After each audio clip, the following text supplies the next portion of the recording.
مكناهم في الأرض أقاموا الصلاة وآتوا الزكاة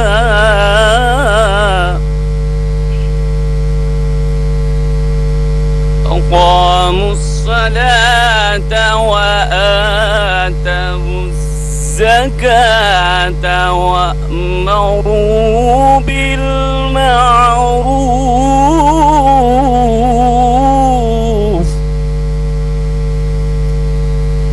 ونهوا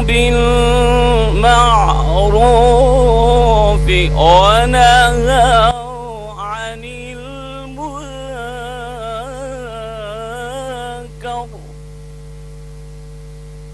ولله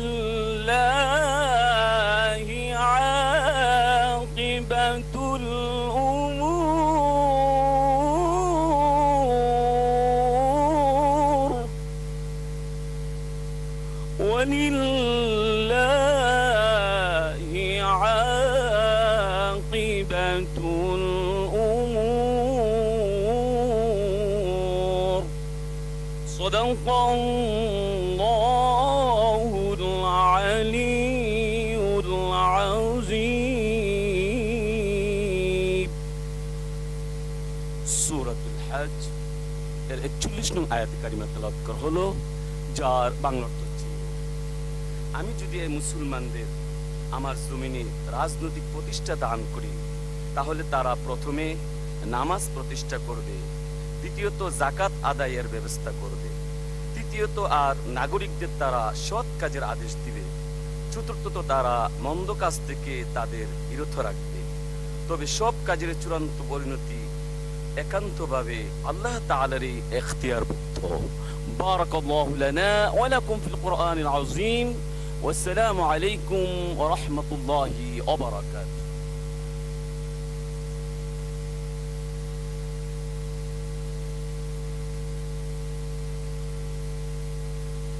মাননীয় সদস্যবৃন্দ, আসসালামু আলাইকুম। দিনের কার্যসূচি শুরুর প্রাক্কালে আমি আপনাদের সামনে কিছু বক্তব্য উপস্থাপন করতে চাই। বিসমিল্লাহির রহমানির রহিম।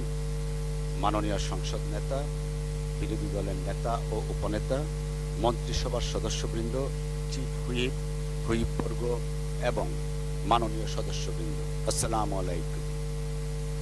আজ আমার জীবনের রাজনৈতিক ও সংসদীয় অধ্যায়ের এক বিশেষ দিন। এই মহান সংসদের অধিবেশনে সভাপতিত্ব করায় আমি সংক্ষেপে কিছু কথা বলার সুযোগ হাতছাড়া করতে চাই না। আশা করি আপনারা ক্ষমাসুন্দর দৃষ্টিতে দেখবেন।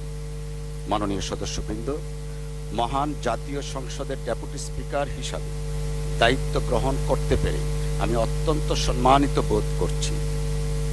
সংসদের সকল মাননীয় সদস্য আমাকে ডেপুটি স্পিকার হিসাবে নির্বাচিত করে যে আস্থা ও সম্মান প্রদর্শন করেছেন, তার জন্য আমি মাননীয় সংসদ নেতা এবং মাননীয় প্রধানমন্ত্রী সহ সকল সদস্যগণের প্রতি আন্তরিক কৃতজ্ঞতা প্রকাশ করছি। একই সাথে আমি কৃতজ্ঞতা প্রকাশ করছি নেত্রকোনা 1 কলমাকান্দা দুর্গাপুর এর জনগণের প্রতি, যাদের সমর্থনে আজ আমি সংসদ সদস্য হতে পেরেছি। সম্মানিত সদস্যবৃন্দ, আমাদের জাতির ইতিহাস শুরু হয়েছে ত্যাগ ও সংগ্রামের মধ্য দিয়ে। মহান মুক্তিযুদ্ধ আমাদের স্বাধীনতার ভিত্তি। সেই যুদ্ধে লাখো শহীদের আত্মত্যাগ এবং বীর মুক্তিযোদ্ধাদের সাহসিকতার ফলেই আমরা স্বাধীন বাংলাদেশ অর্জন করতে পেরেছি। এই পবিত্র সংসদ থেকে আমি তাদের প্রতি গভীর শ্রদ্ধা নিবেদন করছি। আমি গভীর শ্রদ্ধার সঙ্গে স্মরণ করছি শহীদ রাষ্ট্রপতি জিয়াউর সমগ্র জাতিকে যুদ্ধে ঝাঁপিয়ে পড়ার আহ্বান জানিয়েছিলেন। স্বাধীনতা উত্তর বাংলাদেশে তিনি বহুদলীয় গণতন্ত্র প্রতিষ্ঠা করেছিলেন এবং রাষ্ট্র পুনর্গঠনে গুরুত্বপূর্ণ ভূমিকা পালন করেছিলেন। আমি একই সাথে শ্রদ্ধার সঙ্গে স্মরণ করছি সাবেক প্রধানমন্ত্রী বেগম খালেদা জিয়াকে, যিনি স্বৈরাচার বিরোধী আন্দোলনের নেতৃত্ব দিয়ে 1991 সনের জাতীয় সংসদ নির্বাচনে বিজয়ী হওয়ার পর বাংলাদেশে সংসদীয় গণতন্ত্র পুনঃপ্রতিষ্ঠা করেছিলেন। আমৃত্যু তিনি ফ্যাসিবাদ বিরোধী আন্দোলনের নেতৃত্ব দিয়ে বাংলাদেশের ইতিহাসে সবচেয়ে জনপ্রিয় রাজনৈতিক ব্যক্তিত্ব হিসাবে আবির্ভূত হয়ে মাদার অফ ডেমোক্রেসি উপাধিতে ভূষিত হয়েছিলেন। মাননীয় সদস্যবৃন্দ, 2024 সনের ঐতিহাসিক ছাত্র গণ অভ্যুত্থান ফ্যাসিবাদের পতন ঘটিয়ে গণতন্ত্রের দ্বার উন্মুক্ত করেছে। জুলাই অগাস্টের বীর শহীদদের আত্মত্যাগের কারণেই আজ আমরা সংসদীয় গণতন্ত্র পুনঃপ্রতিষ্ঠা করতে পেরেছি। জুলাই গণ অভ্যুত্থান আমাদের স্মরণ করিয়ে দেয় যে জনগণের শক্তি গণতন্ত্রের প্রকৃত ভিত্তি। আমি শহীদ আবু সাঈদ, ওয়াসিম আকরাম, মীর মুগ্ধ সহ সকল বীর শহীদদের প্রতি শ্রদ্ধা জানাচ্ছি। আর যারা অন্ধত্বে ও পঙ্গুত্বে ক্লিষ্ট কষ্টকর জীবন যাপনে বাধ্য হচ্ছেন তাদের প্রতি সমবেদনা জ্ঞাপন করছি। মাননীয় সদস্যবৃন্দ, আজকের এই পবিত্র লগ্নে আমি খোলাফায়ে রাশিদিনের প্রথম খলিফা হজরত আবু বকর রাদিয়াল্লাহু আনহুর একটি অবিসংবাদিত ভাষণের কয়েকটি পংক্তি উল্লেখ করতে চাই। খেলাফতের দায়িত্ব নিয়ে অভিষেকের অভিভাষণে তিনি বলেছিলেন, আপনারা আমার উপর দায়িত্ব অর্পণ করলেও আমি আপনাদের মধ্যে শ্রেষ্ঠ মানুষ নই। আমি সঠিক থাকলে আপনারা আমাকে সাহায্য করবেন, আর ভুল করলে আমাকে শুধরে দিবেন। এই মহান উক্তির প্রতিধ্বনি করে আজ আমিও বলতে চাই, এই সংসদের মাননীয় সদস্যদের মধ্যে আমার চেয়ে জ্ঞানী, প্রজ্ঞাবান, উপযুক্ত ও অভিজ্ঞ অনেকেই আছেন। সম্মানিত অভিজ্ঞ সদস্যদের প্রতি বিনীত অনুরোধ করছি, দয়া করে আপনারা আমাকে সাহায্য করবেন, ভুল করলে শুধরে দেবেন, যাতে আমি সঠিকভাবে দায়িত্ব পালন করতে পারি, যাতে দেশবাসীর আশা আকাঙ্ক্ষার প্রতীক এই মহান সংসদ সঠিকভাবে পরিচালিত হয়। মাননীয় সদস্যবৃন্দ, বাংলাদেশের জাতীয় সংসদ আমাদের প্রজাতন্ত্রের গণতান্ত্রিক কাঠামোর কেন্দ্রবিন্দু। জনগণের সার্বভৌম ক্ষমতা তাদের নির্বাচিত প্রতিনিধিদের মাধ্যমে প্রতিফলিত হয় এই মহান সংসদে। এই সংসদ শুধু আইন প্রণয়নের স্থান নয়, বরং একই সাথে জনগণের নিকট সরকারের জবাবদিহিতার জায়গাও বটে। মাননীয় সদস্যবৃন্দ, গণতন্ত্রের মূল ভিত্তি হল আইনের শাসন, মানবাধিকার এবং সাংবিধানিক প্রতিষ্ঠানগুলোর কার্যকারিতা। বিখ্যাত সাংবিধানিক চিন্তাবিদ এবি ডাইসি তার বিখ্যাত আইনের শাসন তত্ত্বে বলেছেন, no man is above the law and every person, whatever his rank or condition, is subject to the ordinary law of the realm. তার এই নীতি আইনের শাসনের সার কথা। আইন সকলের জন্য সমান, সরকার কিংবা জনগণ কেউই আইনের ঊর্ধ্বে নয়। মাননীয় সদস্যবৃন্দ, একটি কার্যকর সংসদীয় গণতন্ত্রে সরকার এবং বিরোধী দল উভয়েই গুরুত্বপূর্ণ ভূমিকা পালন করে থাকেন। সরকার জনগণের দেয়া ম্যান্ডেট অনুযায়ী রাষ্ট্র পরিচালনা করে এবং উন্নয়ন নীতি বাস্তবায়ন করেন। অপরদিকে বিরোধী দল সংসদের ভিতরে সরকারের কর্মকাণ্ডের গঠনমূলক সমালোচনা, বিশ্লেষণ, পর্যালোচনা এবং জবাবদিহিতা নিশ্চিত করেন। সরকার ও বিরোধী দল উভয় মিলেই জনগণের প্রতিনিধিত্ব করেন। গণতান্ত্রিক ব্যবস্থায় বিরোধী দল সরকারের প্রতিপক্ষ নয়, বরং তাঁরা গণতন্ত্রের অপরিহার্য অংশ।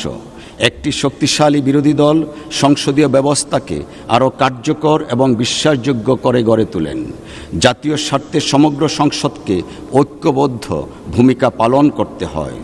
এক্ষেত্রে জাতীয় সংসদ অধিবেশনের সূচনায় মাননীয় প্রধানমন্ত্রী ও সংসদ নেতা যে বক্তব্য রেখেছেন তা অত্যন্ত আশাব্যঞ্জক। পাশাপাশি মাননীয় বিরোধী দলীয় নেতা এবং অন্যান্য সদস্যগণ সহযোগিতামূলক মনোভাব প্রদর্শন করেছেন। আমরা পারস্পরিক সহযোগিতা ও শ্রদ্ধার মাধ্যমে জাতির সামনে একটা দৃষ্টান্ত স্থাপন করতে পারি।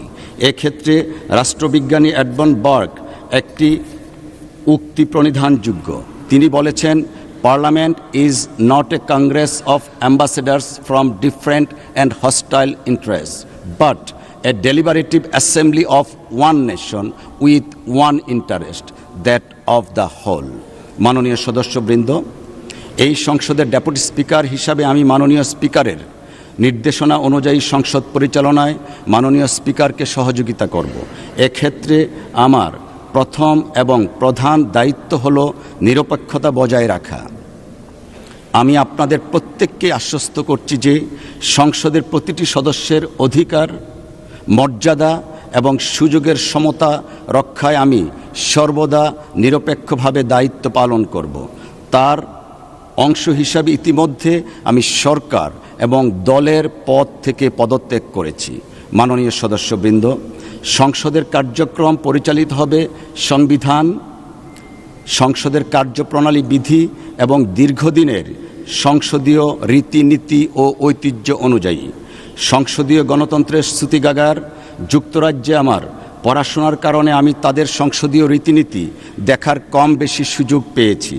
আমরাও ওয়েস্টমিনস্টার স্টাইলের গণতন্ত্র চর্চা করে একটি শক্তিশালী গণতান্ত্রিক জাতি গঠনের সফলতা অর্জন করব বলে আমি বিশ্বাস করি। এক্ষেত্রে আমি মাননীয় সদস্যগণের আন্তরিক সহযোগিতা কামনা করছি। সংসদের মর্যাদা রক্ষা করা আমাদের সকলেরই দায়িত্ব। মতভেদ থাকবে, বিতর্কও হবে, কিন্তু তা অবশ্যই শালীনতা, যুক্তি এবং পারস্পরিক সম্মানের মধ্যে থাকা প্রয়োজন। জাতীয় সংসদ হবে জাতির দর্পণ। মাননীয় সদস্যবৃন্দ, আমাদের মনে রাখা আবশ্যক যে বাংলাদেশের জনগণ এই সংসদের দিকে তাকিয়ে থাকে তাদের আশা আকাঙ্ক্ষার প্রতিফলন দেখার জন্যে। তাই আমাদের দায়িত্ব হলো গণতন্ত্রকে শক্তিশালী করা, আইনের শাসন প্রতিষ্ঠা করা এবং মানবাধিকার রক্ষা করা। আমরা যেন সবসময় মনে রাখি, আমরা সবাই জনগণের প্রতিনিধি এবং জনগণের কল্যাণই আমাদের সর্বোচ্চ লক্ষ্য।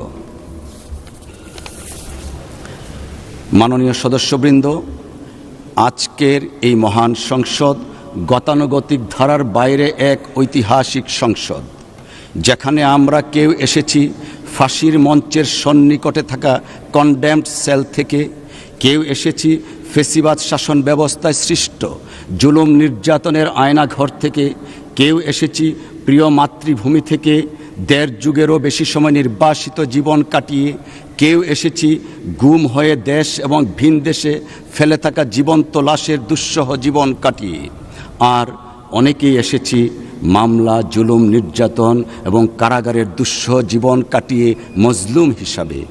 এই রকম সংসদ আমাদের জাতীয় জীবনের ইতিহাসে আর কখনো দেখা যায়নি, এমনকি বিশ্বের ইতিহাসেও বিরল। মাননীয় সদস্যবৃন্দ, ব্যক্তিগতভাবে আমি নিজে একজন সাধারণ মধ্যবিত্ত কৃষক পরিবারের সন্তান হয়েও আজকে এই মহান সংসদে আপনাদের সাথে মহতি কাজে আসতে পেরে নিজেকে সৌভাগ্যবান মনে করছি এবং মহান আল্লাহ রাব্বুল আলামিনের দরবারে শুকরিয়া জ্ঞাপন করছি। সেই সাথে মহান রবের সাহায্য কামনা করছি যেন আমরা সম্মিলিতভাবে ন্যায় ও ইনসাফ ভিত্তিক সমাজ তথা রাষ্ট্র প্রতিষ্ঠা করতে পারি। পরিশেষে আমি আবারও সংসদের সকল মাননীয় সদস্যগণকে ধন্যবাদ জানাই এবং আশা করি আপনাদের সহযোগিতায় আমরা এই সংসদকে একটি মর্যাদাকর, কার্যকর এবং গণতান্ত্রিক প্রতিষ্ঠান হিসাবে আরও শক্তিশালী করতে পারব ইনশাআল্লাহ। মহান আল্লাহ আমাদের সবাইকে সত্য ও ন্যায়ের পথে পরিচালিত করুন, আমিন। আপনাদের সকলকে ধন্যবাদ। আল্লাহ হাফেজ। বাংলাদেশ জিন্দাবাদ।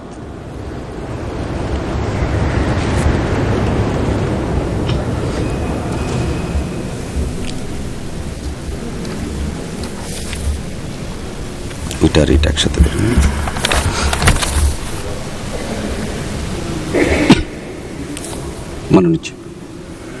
মাননীয় চিফ স্পিকার, আপনাকে অসংখ্য ধন্যবাদ। আপনি লাইনে আসছে তো? মাননীয় স্পিকার, আপনাকে অসংখ্য ধন্যবাদ। আপনি আমাদের সংসদের মাননীয় ডেপুটি স্পিকার হিসেবে নির্বাচিত হয়েছেন। আমরা সম্মিলিতভাবে সবাই ঐক্যবদ্ধভাবে আপনাকে নির্বাচিত করেছি।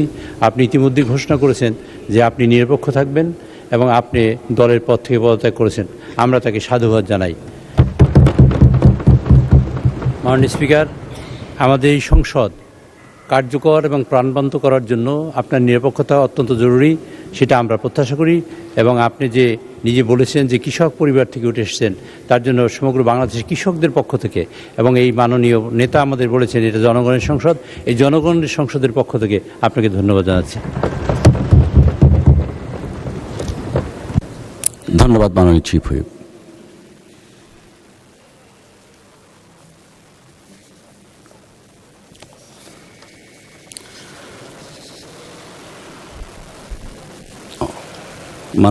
মাননীয় বিরোধী দলের নেতা। আসসালামু আলাইকুম রহমতুল্লাহ। আলহামদুলিল্লাহ, মাননীয় স্পিকার, আপনি ইতিমধ্যে কালামে হাকিমের একটি আয়াত এবং রসুল করিম সাল্লাল্লাহু আলাইহি সাল্লামের সবচেয়ে ঘনিষ্ঠজন প্রথম খলিফা আবু বকর সিদ্দিক রাদিয়াল্লাহু তাআলা আনহুর শাসনামলের একটা অভিব্যক্তি এই মহান সংসদে আপনি তুলে ধরেছেন, এই জন্য আপনাকে মোবারকবাদ। আপনি ডেপুটি স্পিকার নির্বাচিত হয়, আমরা সেদিন এক দফা আপনাকে অভিনন্দন জানিয়েছি, আজকে আবার আনুষ্ঠানিকভাবে অভিনন্দন জ্ঞাপন করছি। ধন্যবাদ। আপনি আজকে যে মনোভাব এখানে ব্যক্ত করেছেন আপনার বক্তব্যের মধ্য দিয়ে, আসলে বাংলাদেশের জনগণ এটিই কামনা করে, যেই সংসদ দেশের সকল কর্মকাণ্ডের কেন্দ্রবিন্দুতে পরিণত হোক এবং এই চেয়ারটি অত্যন্ত গুরুত্বপূর্ণ ইনসাফের একটি চেয়ার। এই চেয়ারের জায়গা থেকে আপনি ইনসাফের যে বার্তা দিয়েছেন, যে আপনি নিরপেক্ষভাবেই সব কিছুকে বিবেচনায় নেবেন এবং যার যেটা পাওনা তাকে সেভাবেই দেবেন, তো আমি আরেকবার অভিনন্দন জানাই আপনার এই মনোভাবের জন্য। আমরা আপনাকে আশ্বস্ত করছি, আপনার দায়িত্ব পালনকালীন সময়ে আমাদের পক্ষ থেকে আপনার নেওয়া সঙ্গত সকল পদক্ষেপে আমরা সহযোগিতা করে যাব ইনশাআল্লাহ। আবার আপনি সহযোগিতা চেয়েছেন, মানুষ হিসাবে ভুল যে কেউ করতে পারে, আপনার এই চেয়ারের জায়গা থেকেও যদি এরকম কিছু হয়ে যায়, আমরা যেন আপনাকে শুধরে দিয়ে সহযোগিতা করি, এ দায়িত্ব আমরা নির্দ্বিধায় নিঃসংকোচে পালন করব ইনশাআল্লাহ। ধন্যবাদ। আমরা আশা করছি যদি এই সংসদকে ইনসাফের ভিত্তিতে পরিচালনা করা যায়, তাহলে দেশেও ইনসাফ কায়েম করা সম্ভব হবে। আমরা এই প্রত্যাশা নিয়ে আপনার সুস্বাস্থ্য এবং নেক হায়াত কামনা করে আপনাকে আবারও অভিনন্দন জানিয়ে আমার বক্তব্য শেষ করছি। আল্লাহ হাফিজ। আসসালামু আলাইকুম। ধন্যবাদ মাননীয় বিরোধী দলের নেতা। ধন্যবাদ।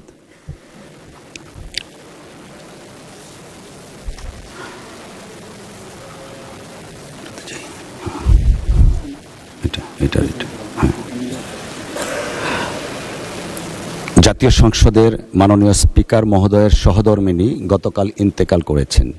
তার আত্মার মাগফিরাত কামনা এবং যশোর ৬ নির্বাচনী এলাকার মাননীয় সংসদ সদস্য জনাব মোহাম্মদ মুক্তার আলী মহোদয়ের মা আজ সকালে ইন্তেকাল করেছেন। তাদের উভয়ের আত্মার মাগফিরাত কামনা করে দোয়া পরিচালনা করার জন্য আমি মাননীয় চিফ হুইপ মহোদয়কে অনুরোধ করছি।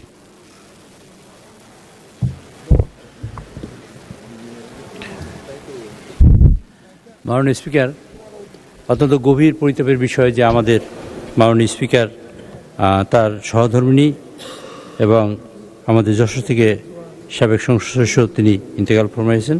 আমরা তাদের সকলের জন্য সংসদ সদস্যের মা তিনি ইন্তেকাল ফরমাইছেন, আমরা তাদের সকলের জন্য দোয়া করি। আল্লাহুম্মা আমিন। রব্বানা আতিনা ফিদ দুনিয়া হাসানাতাও ওয়া ফিল আখিরাতি হাসানাতাও ওয়া কিনা আযাবান নার ওয়াদখিলনা জান্নাতা মা'আল আবরার ইয়া আজিজ ইয়া গফফার। রব্বানা যালামনা আনফুসানা ওয়া ইল্লাম তাগফির লানা ওয়া তারহামনা লানাকুনান্না মিনাল খাসিরিন। রব্বুল আলামিন, যারা পৃথিবী থেকে বিদায় নিয়েছেন, মেহেরবানি করে আপনি তাদের বেহেশতের উচ্চ মাকাম দান করেন আল্লাহ। আমাদের স্পিকারের সহধর্মিণী পৃথিবী থেকে বিদায় নিয়েছেন, রব্বুল আলামিন আপনি তাকে জান্নাতবাসী করুন আল্লাহ, তার সকল গুনাহ খাতা মাফ করে দিন আল্লাহ। রব্বুল আলামিন, আজকের মাস এই স্বাধীনতা ঘোষণার মাস, এই স্বাধীনতা ঘোষণা দিয়েছিলেন আমাদের শহীদ রাষ্ট্রপতি জিয়াউর রহমান। রব্বুল আলামিন তিনি আমাদের মাঝে নেই, আল্লাহ রব্বুল আলামিন তাকে তিনি বেহেশতের উচ্চ মাকাম আপনি দান করুন আল্লাহ। আমাদের গণতন্ত্রের মা এবং তিনবার প্রধানমন্ত্রী, সাবেক প্রধানমন্ত্রী বেগম খালেদা জিয়া অনেক নির্যাতন, নির্মম নিপীড়নের কারণে পৃথিবী থেকে বিদায় নিয়েছেন। রব্বুল আলামিন আপনি তাকে আপনার খাস মেহমান বানিয়ে নিন আপনি। আমাদের সংসদ নেতা যিনি, যার নেতৃত্বে সমগ্র বাংলাদেশে 2/3 মেজরিটি নিয়ে আমরা সংসদে বসেছি, রব্বুল আলামিন তাকে আপনি হায়াতে তাইয়্যিবা দান করুন আল্লাহ। সুবহানা রাব্বিকা রাব্বিল ইজ্জাতি আম্মা ইয়াসিফুন ওয়া সালামুন আলাল মুরসালিন আলহামদুলিল্লাহি রাব্বিল আলামিন। রব্বুল আলামিন আমাদের সকল সংসদ সদস্য আপনি কবুল করেন আল্লাহ। রব্বুল আলামিন আমাদের সংসদ আমরা যেন গণতন্ত্র প্রতিষ্ঠা করতে পারি, তার জন্য আপনি সকল আঞ্জাম তৈরি করে দিন আল্লাহ। সুবহানা রাব্বিকা রাব্বিল ইজ্জাতি আম্মা ইয়াসিফুন ওয়া সালামুন আলাল মুরসালিন আলহামদুলিল্লাহি রাব্বিল আলামিন।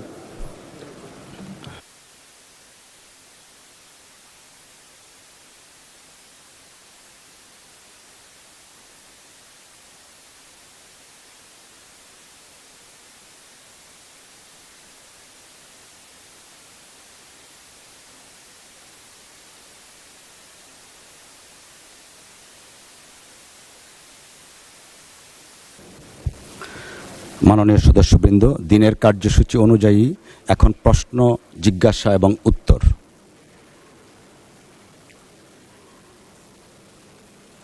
জি, মাননীয় চিফ হুইপ। মাননীয় স্পিকার, এখানে একটি সংশোধনী প্রশ্ন আছে, আমি আপনাকে প্রথমে উত্থাপন করতে চাই। আজকে মৌখিক প্রশ্ন উত্তরদানের জন্য আছে মাননীয় প্রধানমন্ত্রীর কার্যালয়, কিন্তু মাননীয় প্রধানমন্ত্রী সাধারণত রিয়াজ বা আমরা বিগত দিনে যে নিয়ম ছিল সেটা বুধবারের দিনে আমরা প্রধানমন্ত্রীর প্রশ্নোত্তরের জন্য একদিন একটা সময় নির্ধারণ করে রাখি, একটা নির্দিষ্ট কোনো প্রশ্নের জন্য একদিনের জন্য আমরা রাখি না। তো সুতরাং মাননীয় প্রধানমন্ত্রী এই প্রশ্নটি আপনি যদি ডেফার করেন এবং আগামী বুধবারে যদি তার আর অন্যান্য প্রশ্ন যারা থাকেন মাননীয় সদস্যবৃন্দ যদি প্রশ্ন দেন, তাহলে একদিনে উনি সকল প্রশ্ন উত্তর দেবেন, তার সরকারের পলিসি কী সে বিষয়ে কথা বলেন। তা আমি আপনাকে অনুরোধ করছি এই প্রশ্নটি ডেফার করে একদিনের জন্য শুধু মাননীয় প্রধানমন্ত্রী তিনি বক্তব্য রাখবেন, সেই দিনটা নির্ধারণ করে দিন। জি, আসসালামু আলাইকুম। প্রশ্ন নাম্বার প্রথম প্রশ্ন 18 নম্বর প্রশ্ন, এটা ডেফার করে দেন এবং যেদিন আসবে সেদিন বলবেন। ঠিক আছে, থ্যাংক ইউ মাননীয়। It's deferred. এই যে এটা এখন এটা হবে। আচ্ছা, জাতীয় সংসদের নাম্বার 191 ঢাকা 18 হতে নির্বাচিত মাননীয় সংসদ সদস্য জনাব SM জাহাঙ্গীর হোসেন, আপনি আপনার তারকা চিহ্নিত প্রশ্ন উত্থাপন করুন। আসসালামু আলাইকুম। মাননীয় স্পিকার, আপনাকে ধন্যবাদ, আপনাকে অভিনন্দন জানাচ্ছি, ধন্যবাদ জানাচ্ছি। এই মহান সংসদে আপনি মাননীয় ডেপুটি স্পিকার হিসাবে নির্বাচিত হয়েছেন। আমরা আশা করব আপনার নিরপেক্ষতা, আপনার মেধা দিয়ে আপনি আজকের এই সেশন পরিচালনা করছেন। ধন্যবাদ মাননীয় স্পিকার। আমি আপনার মাধ্যমে আমি SM জাহাঙ্গীর হোসেন, 191 ঢাকা 18, আপনার মাধ্যমে আমার তারকা চিহ্নিত প্রশ্ন 17 এই মহান সংসদে উত্থাপন করলাম। আপনাকে ধন্যবাদ মাননীয় স্পিকার। ধন্যবাদ মাননীয় সংসদ সদস্য আপনাকে। তারকা চিহ্নিত প্রশ্ন সংসদে উত্থাপিত হলো মাননীয় স্থানীয় সরকার, পল্লী উন্নয়ন ও সমবায় মন্ত্রী জনাব মির্জা ফখরুল ইসলাম আলমগীর। ধন্যবাদ। ধন্যবাদ মাননীয় স্পিকার। আমি তারকা চিহ্নিত প্রশ্ন 17 এর উত্তর দিচ্ছি। উত্তর খান এবং দক্ষিণ খান এলাকা ঢাকা উত্তর সিটি কর্পোরেশন আওতায় অন্তর্ভুক্ত হওয়ার পর জিওবি ও ডিএনসির সিসির অর্থায়নে জলাবদ্ধতা নিরসন কল্পে ইতিমধ্যে উত্তরখানে 29.87 কিলোমিটার নর্দমা, দক্ষিণখানে 23.66 কিলোমিটার নর্দমা নির্মাণ করা হয়েছে। মাননীয় স্পিকার, আপনাকে ধন্যবাদ। ধন্যবাদ মাননীয় মন্ত্রী। মাননীয় সংসদ সদস্য জনাব SM জাহাঙ্গীর হোসেন একটি সম্পূরক প্রশ্ন করতে পারেন। ধন্যবাদ মাননীয় স্পিকার আপনাকে।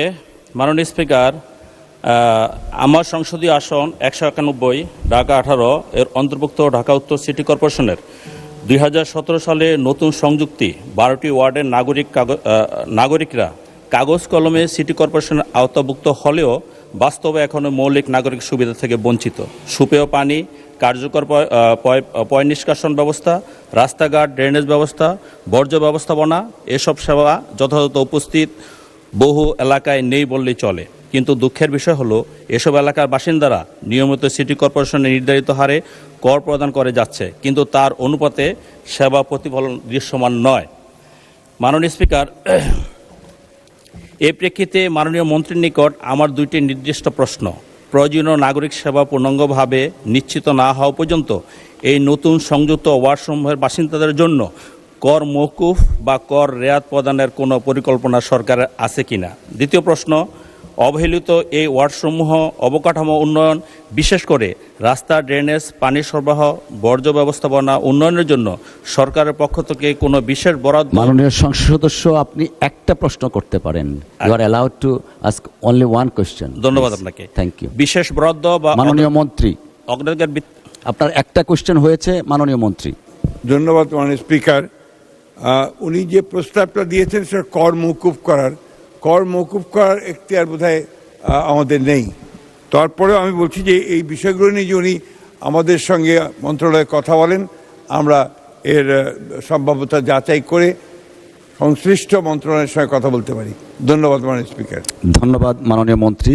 তারকা চিহ্নিত প্রশ্ন 18 ডেফার করা হলো, পরবর্তীতে এটা আসবে। এখন আমরা যাচ্ছি জাতীয় সংসদের আসন সংখ্যা 49, নওগাঁ 4 আসন হতে নির্বাচিত মাননীয় সংসদ সদস্য জনাব ইকরামুল বারী টিপু। আপনি আপনার তারকা চিহ্নিত প্রশ্ন 19 উত্থাপন করুন। সংসদ সদস্য জনাব ইকরামুল বারী টিপু। ধন্যবাদ মাননীয় স্পিকার। আমি প্রশ্ন উত্থাপনের আগে আপনাকে আনুষ্ঠানিকভাবে অভিনন্দন জানাতে চাই যে আপনি আমাদের এই মহান সংসদে সর্বসম্মতিক্রমে ডেপুটি স্পিকার নির্বাচিত হয়েছেন। আপনার নিরপেক্ষতা, মেধা, মনন দিয়ে এই সংসদ আরও প্রাণবন্তভাবে পরিচালনা করবেন সেই আশাবাদ ব্যক্ত করছি। আপনাকে আন্তরিক ধন্যবাদও জানাচ্ছি। ধন্যবাদ মাননীয় সদস্য। এই মহান সংসদে আমি ডাক্তার ইকরামুল বারী টিপু 49 নওগাঁ 4 নির্বাচনী এলাকা থেকে তারকা চিহ্নিত প্রশ্ন 19 সংসদে উত্থাপন করছি। ধন্যবাদ মাননীয় স্পিকার। মাননীয় সদস্য, আপনাকে ধন্যবাদ। তারকা চিহ্নিত প্রশ্ন 19 সংসদে উত্থাপিত হলো। মাননীয় মন্ত্রী। মাননীয় স্পিকার, আপনাকে ধন্যবাদ এবং আপনাকে অভিনন্দন জানাচ্ছি এবং প্রথমেই মহান আল্লাহ তাআলার কাছে শুকরিয়া আদায় করছি যে যিনি আমাকে এই মহান সংসদে কথা বলার সুযোগ করে দিয়েছেন। এবং মাননীয় সংসদ সদস্য, আপনাকেও ধন্যবাদ। আপনি যেই প্রশ্নটি তারকা চিহ্নিত 19 উত্থাপন করেছেন, আমি সেটির উত্তর দিচ্ছি আপনাকে। মান্দা উপজেলায় যুব মহিলাদের বিভিন্নভাবে কর্মমুখী করার লক্ষ্যে তাদেরকে প্রশিক্ষণ দিতে উপজেলা ভিত্তিক বিশেষ বৃত্তিমূলক প্রশিক্ষণ কেন্দ্র প্রতিষ্ঠা করার কোনো পরিকল্পনা সরকারের আপাতত নেই।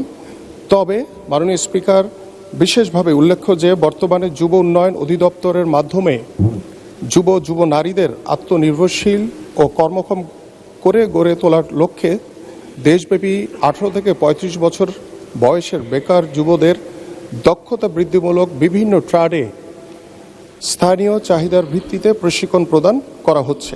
এর অংশ হিসেবে মান্দা উপজেলাতেও প্রশিক্ষণ কার্যক্রম চালু রয়েছে। ভবিষ্যতে উপজেলা ভিত্তিক বিশেষ বৃত্তিমূলক প্রশিক্ষণ কেন্দ্র প্রতিষ্ঠা করার উদ্যোগ গ্রহণ করা হলে মান্দা উপজেলাকে অন্তর্ভুক্ত করা হবে।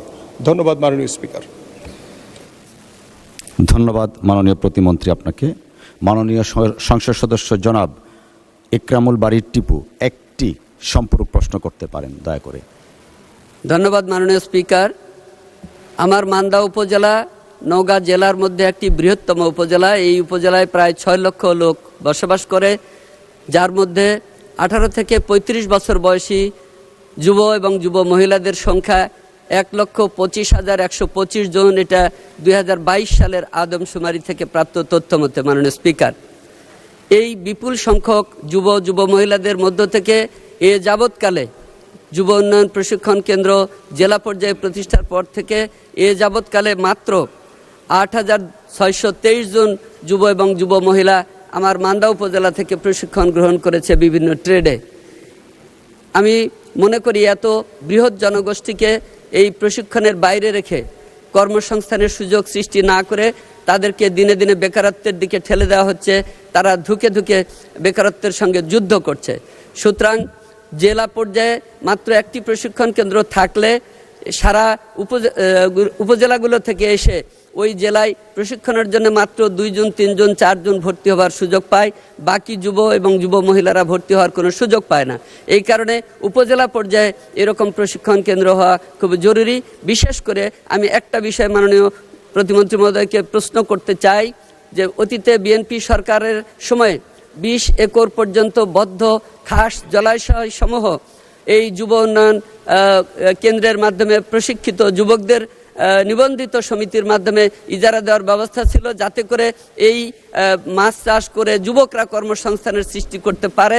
বিগত স্বৈরাচারী ফ্যাসিস্ট আওয়ামী সরকারের সময় এই পথ বন্ধ করে দেওয়া হয়েছে, শুধুমাত্র বিশেষ একটি পেশার মানুষদের জন্য এই পথ উন্মুক্ত করে রাখা হয়েছে। সুতরাং আজকে মাননীয় মন্ত্রীর কাছে আমার প্রশ্ন, 20 একরের মধ্যে সীমিতবদ্ধ জলাশয়সমূহ প্রশিক্ষণপ্রাপ্ত যুব সমিতিগুলোর মাধ্যমে ইজারা প্রথায় গ্রহণ করে তারা যেন কর্মসংস্থান সৃষ্টি করতে পারে, এই জন্য এগুলোকে এই আপনার মন্ত্রণালয়ের অধীনে আনার কোনো ব্যবস্থা গ্রহণ করবেন কিনা? ধন্যবাদ মাননীয় স্পিকার। মাননীয় প্রতিমন্ত্রী। মাননীয় স্পিকার, আমি ধন্যবাদ জানাচ্ছি আমাদের মাননীয় সংসদ সদস্যকে। আমরা এই বিষয়গুলো নিয়ে ইতিমধ্যে বিভিন্নভাবে নতুনভাবে আমরা কার্যক্রম শুরু করেছি এবং আমরা মাননীয় প্রধানমন্ত্রীর যে নির্দেশনা রয়েছে, আমরা আমাদের যুবকদের, বেকার এবং নারীদেরকে, যারা বেকার রয়েছেন তাদেরকে আমরা কর্মসংস্থানের লক্ষ্য নিয়ে আমরা ইতিমধ্যে আমাদের ফ্রিল্যান্সিং থেকে শুরু করে আমাদের কেয়ার গিভার, আমাদের মোবাইল সার্ভিসিং, আরও বিভিন্নভাবে প্রশিক্ষণের মাধ্যমে তাকে কর্মসংস্থানের ব্যবস্থা করছে। এবং আপনি যে বিষয়টি বলছেন যে জলাশয় যে বিষয়করের যে বিষয়টি, আপনি স্পেসিফিকভাবে যদি আমাকে বিষয়গুলো অবগত করেন তাহলে আমরা ইনশাল্লাহ দ্রুতই ব্যবস্থা নিতে পারবো ইনশাল্লাহ। ধন্যবাদ মাননীয় স্পিকার। ধন্যবাদ মাননীয় প্রতিমন্ত্রী। মাননীয় সংসদ সদস্য জনাব জয়নাল আবেদিন ফারুক, নোয়াখালী 2, আপনি একটা সম্পূরক প্রশ্ন করতে পারেন।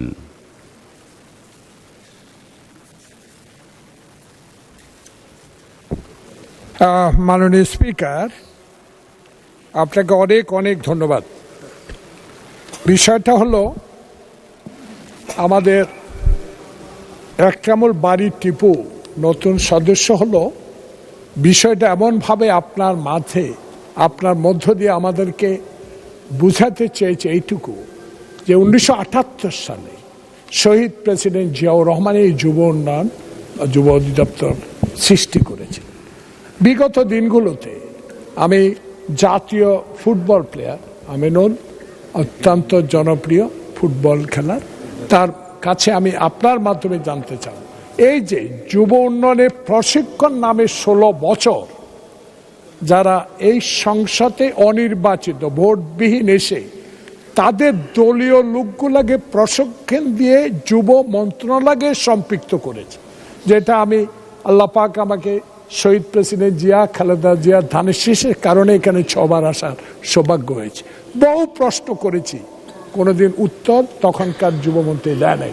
আপনার মাধ্যমে আমি অনুরোধ জানাবো, বিগত দিনে যারা ট্রেনিং নিয়ে এখনো প্রত্যেকটা উপজেলায় অবৈধভাবে তারা কাজ করছে, এই বিষয়ে কোনো পদক্ষেপ জাতীয় ফুটবল প্লেয়ার মাননীয় প্রতিমন্ত্রী নেবেন কিনা?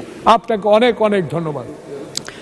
মাননীয় প্রতিমন্ত্রী, মাননীয় সংসদ সদস্য অতীতে কখনোই উত্তরের জবাব পাননি।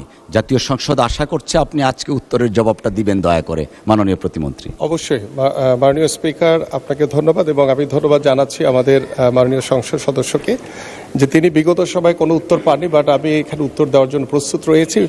আমি আপনার সাথে অনেকটাই একমত যে আমি অল্প সময় দায়িত্ব নেওয়ার পরে আমরা যেটা দেখেছি যে বিগত 16 বছর 17 বছর এই যুব উন্নয়ন বা যুব প্রশিক্ষণের বিভিন্ন নামে অনেক বড় বড় দুর্নীতির অনেক কিছু আমি ইতিমধ্যে পরিলক্ষিত হয়েছে আমার দৃষ্টিতে, এবং সেগুলো আমি আপাতত আমার কাছে আমি সেগুলো পর্যবেক্ষণের জন্য রেখে দিয়েছি এবং সেগুলো পর্যবেক্ষণ করে বিগত সময় যেখানেই দুর্নীতি হয়েছে সেগুলোকে কিভাবে আমরা সুন্দরভাবে এটাকে গুছিয়ে কিভাবে আমরা এটা সমাধান করতে পারি, কারণ দুর্নীতিকে আমরা কখনোই কোনো প্রশ্রয় দিব না এবং যারা অবৈধভাবে বিভিন্নভাবে এই সুযোগগুলো নিয়েছেন তাদেরকেও আমরা বাছাই করে তাদের বিরুদ্ধে আমরা দ্রুত ব্যবস্থা নিব। পাশাপাশি আমরা যুবকদের কর্মসংস্থানের জন্য, যুবতীদের কর্মসংস্থানের জন্য আমাদের মাননীয় প্রধানমন্ত্রী যে নির্দেশনা রয়েছেন সেই নির্দেশনা অনুযায়ী ইতিমধ্যে আমি আগামীতে আমাদের যে কর্মসংস্থানের লক্ষ্য নিয়ে যে আমাদের কার্যক্রম এবং আমরা কিভাবে যুব উন্নয়ন অধিদপ্তরের মাধ্যমে আমরা আরও ব্যাপকভাবে কর্মসংস্থান ব্যবস্থা করতে পারি এবং প্রশিক্ষণগুলো যাতে একদম সঠিকভাবে করা হয় সেগুলো আমি নিজে তদারকি করব ইনশাল্লাহ ভবিষ্যতে। আপনাকে ধন্যবাদ মাননীয় স্পিকার। ধন্যবাদ মাননীয় প্রতিমন্ত্রী। আমরা প্রত্যাশা করছি, আশা করছি মাননীয় সংসদ সদস্য জনাব জয়নাল আবেদিন ফারুক সাহেব আপনি আপনার জবাবটা পেয়েছেন, দীর্ঘদিন পাননি, আজকে পেয়েছেন। আরেকটি সম্পূরক কোশ্চেন জাতীয় সংসদের মাননীয় সদস্য শেরপুর 1 আসন থেকে নির্বাচিত রাশেদুল ইসলাম রাশেদ, আপনি একটা সম্পূরক প্রশ্ন করতে পারেন দয়া করে। মাননীয় স্পিকার, আপনাকে ধন্যবাদ। আমি আপনার মাধ্যমে মাননীয় প্রতিমন্ত্রী জনাব মোহাম্মদ আমিনুল ইসলাম, জাতীয় ফুটবলার মহোদয়ের কাছে জানতে চাই, আমার অবহেলিত এলাকা শেরপুর সদর 143, সেখানে বিকেএসপির কোনো একাডেমি নেই এবং একটি মানসম্মত স্টেডিয়ামও নেই। তো জেলা পর্যায়ে আমরা আশা করতে পারি কিনা যে খুব শীঘ্রই আপনি এই ধরনের দুটি প্রতিষ্ঠানের ব্যবস্থা করবেন। ধন্যবাদ মাননীয় স্পিকার। ধন্যবাদ মাননীয় সংসদ সদস্য। মাননীয় প্রতিমন্ত্রী। মাননীয় স্পিকার, প্রথমত হচ্ছে আমার নাম হচ্ছে আমিনুল হক, আমাদের মাননীয় সংসদ সদস্য তিনি ইসলাম বলেছেন। আমি যে বিষয়টি ইতিমধ্যে আপনাদের সামনে উপস্থাপন করতে চাই যে আমাদের নির্বাচনী যে ইশতেহার এবং আমাদের যে পরিকল্পনা রয়েছে, আমরা তৃণমূল পর্যায় থেকে খেলাধুলাকে ছড়িয়ে দেওয়ার জন্য ইতিমধ্যে আমাদের মাননীয় প্রধানমন্ত্রীর নির্দেশনা অনুযায়ী আমরা কিন্তু কাজ শুরু করেছি এবং ইনশাআল্লাহ আগামীকালকে আমাদের যে প্রথম যে নির্বাচনী ইশতেহারে যে খেলাধুলাকে পেশা হিসেবে প্রতিষ্ঠা করার লক্ষ্য নিয়ে আমরা বাংলাদেশের জাতীয় সকল ক্রীড়াবিদদেরকে বেতন কাঠামোর আওতায় এনে তাদেরকে ক্রিয়া ভাতা প্রদান করতে যাচ্ছি। ইনশাআল্লাহ আগামীকালকে এটি শুভ উদ্বোধন হবে এবং ক্রিয়া কার্ড এবং আমাদের জাতীয় বীরদেরকে যারা বাংলাদেশের জন্য সম্মান বয়ে নিয়ে আসবে তাদেরকে আমরা সর্বোচ্চ সম্মান দিতে চাই। সেই লক্ষ্য নিয়ে আগামীকালকে আমাদের সেই জাতীয় ক্রীড়াবিদদেরকে সংবর্ধনা অনুষ্ঠানও সংবর্ধিত করা হবে তাদেরকে। পাশাপাশি আপনার যে শেরপুর জেলার যে স্টেডিয়াম আমাদের রয়েছে একটি স্টেডিয়াম, কিন্তু সেখানে আসলে দীর্ঘদিন অচল অবস্থা ছিল এবং সেই স্টেডিয়ামগুলোকে সচল করার জন্য ইতিমধ্যে আমি কমিটি করে দিয়েছি এবং সেই কমিটির ইতিমধ্যে কাজ শুরু করেছে এবং আমরা আশা করি যে আপনার যে স্টেডিয়াম রয়েছে বা সেখানে বিকেএসপির আসলে আমাদের বিভাগীয় পর্যায়ে আমাদের যেটি আমরা সবচেয়ে বেশি ফোকাস করছি সেটা হচ্ছে ক্রীড়াবিদদের দিকে। খেলোয়াড়দেরকে যদি বেশি ফোকাস করি, খেলোয়াড়রা যদি ভালো পারফর্ম করে তাহলে আমরা ভালো কিছু অর্জন করতে পারবো, কিন্তু আমরা অবকাঠামোর থেকে আমরা খেলোয়াড়দের দিকে বেশি মনোযোগী। বাট বিকেএসপি হয়তো আমরা বিভাগীয় পর্যায়ে রয়েছে, আমাদের জানেন আপনাদের যে ঢাকার সাভারে রয়েছে, কিন্তু আমাদের যে বিভাগীয় শহরগুলো যে বিকেএসপিগুলো এখনও সচল না সেগুলোকে আমরা সচল করার চেষ্টা করছি। বাট আপনার এই শেরপুরে এখানে আমাদের যে স্টেডিয়াম দরকার এবং আমরা প্রত্যেকটি উপজেলায় মিনি স্টেডিয়ামও নির্মাণ করছি এবং প্রথম পর্যায়ে প্রায় আমাদের 125টি স্টেডিয়াম নির্মাণ করা হয়েছে এবং 201টি আমাদের দ্বিতীয় পর্যায়ে চলমান রয়েছে, পরবর্তীগুলোতে আমরা করব। তো আপনার যে শেরপুরে যেটি রয়েছে আমি আমার যে মন্ত্রণালয়ে যারা দায়িত্বপ্রাপ্ত রয়েছে তাদের সাথে কথা বলে ইনশাল্লাহ এটি দ্রুতই সমাধান করার চেষ্টা করব ইনশাল্লাহ। ধন্যবাদ মাননীয় স্পিকার। ধন্যবাদ মাননীয় প্রতিমন্ত্রী। আরেকটা সম্পূরক প্রশ্ন, গাজীপুর 4 থেকে নির্বাচিত মাননীয় সংসদ সদস্য জনাব সালাউদ্দিন আহমেদ। আসসালামু আলাইকুম। ধন্যবাদ মাননীয় স্পিকার। আমার নাম সালাউদ্দিন আইয়ুবী। আমি দুঃখিত, এখানে লেখা আছে ওইভাবে, হয়তো আমাদের লেখাতে একটু ভুল হয়েছে। সালাউদ্দিন আমি সৌভাগ্যবান, সম্মানিত স্বরাষ্ট্রমন্ত্রীর নামে উচ্চারণে আমার মাধ্যমে হয়েছে। ধন্যবাদ মাননীয় স্পিকার। আমি মাননীয় মন্ত্রী যুব ক্রীড়ামন্ত্রীর কাছে জানতে চাই, গাজীপুর 4 কাপাসিয়া এলাকায় একটি মিনি স্টেডিয়াম রয়েছেন, এই মিনি স্টেডিয়ামটি সম্পূর্ণ অচল অবস্থায় রয়েছে, এটি চালু করার কোনো পরিকল্পনা রয়েছে কিনা? একই সাথে গাজীপুর জেলা স্টেডিয়ামটি এখন শুধুমাত্র ফুটবলের জন্য ব্যবহৃত হচ্ছে, এটা সকল খেলার জন্য মুক্ত করা হবে কিনা? একই সাথে গাজীপুর গ্যাস না থাকার কারণে গাজীপুর 4 কাপাসিয়া আসনে সেখানে কর্মসংস্থানের পর্যাপ্ত কোনো ব্যবস্থা নেই, ইভেন শিল্প কারখানা নেই। শিল্প কারখানা না থাকার কারণে কর্মসংস্থানের উপযোগী বিশেষ প্রশিক্ষণ ব্যবস্থা করা হবে কিনা? ধন্যবাদ মাননীয় প্রতিমন্ত্রী। মাননীয় স্পিকার, আমাদের মাননীয় সংসদ সদস্য, আপনাকে ধন্যবাদ।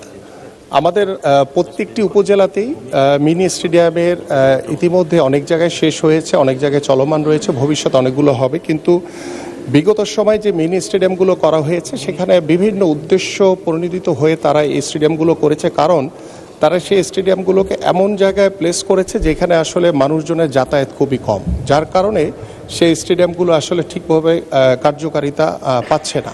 সো আমরা যেটি চিন্তা করেছি, আমাদের মাননীয় প্রধানমন্ত্রী ইতিমধ্যে আমাদের একটি কমিটি করে দিয়েছেন যে সারা বাংলাদেশের আমাদের ঢাকা মহানগরী সহ প্রত্যেকটি গ্রামীণ জনপদে যেখানেই খালি জায়গা রয়েছে সেখানে আমরা কিভাবে মাঠগুলোকে সংরক্ষণ করে আমরা মাঠগুলোকে যাতে আমরা ব্যবহার করতে পারি এবং সেইগুলো মাঠ যাতে দৃশ্যমান হয় এবং সেই মাঠগুলোতে যাতে আমার এলাকার প্রত্যেকটি সন্তানরা, এলাকার যারা সাধারণ যুবক রয়েছে তারা যাতে খেলাধুলা করতে পারে।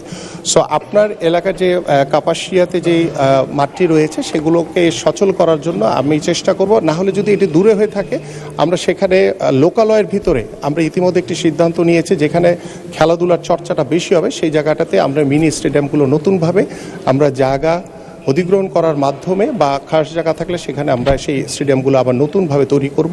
পাশাপাশি সেই খেলাধুলাকে যাতে আমরা তৃণমূল পর্যায়ে ছড়িয়ে দিতে পারি সেই জায়গাগুলো আমরা বিবেচনা করি। ইনশাল্লাহ আমাদের কার্যক্রম চলমান রয়েছে। পাশাপাশি আপনি আরেকটি বিষয় বলেছেন, আসলে গ্যাস নাই বা কর্মসংস্থান, এটি আসলে আমার সাবজেক্ট না, সেটি আমাদের মাননীয় মন্ত্রী যার সাবজেক্ট তিনি হয়তো বা বলবেন এটি। আর আমাদের গাজীপুর জেলা স্টেডিয়ামে যেখানে ফুটবল খেলা হয়, আমার কাছে মনে হয় যে আমরা সকল খেলাকেই আমরা সমান গুরুত্ব দিচ্ছি।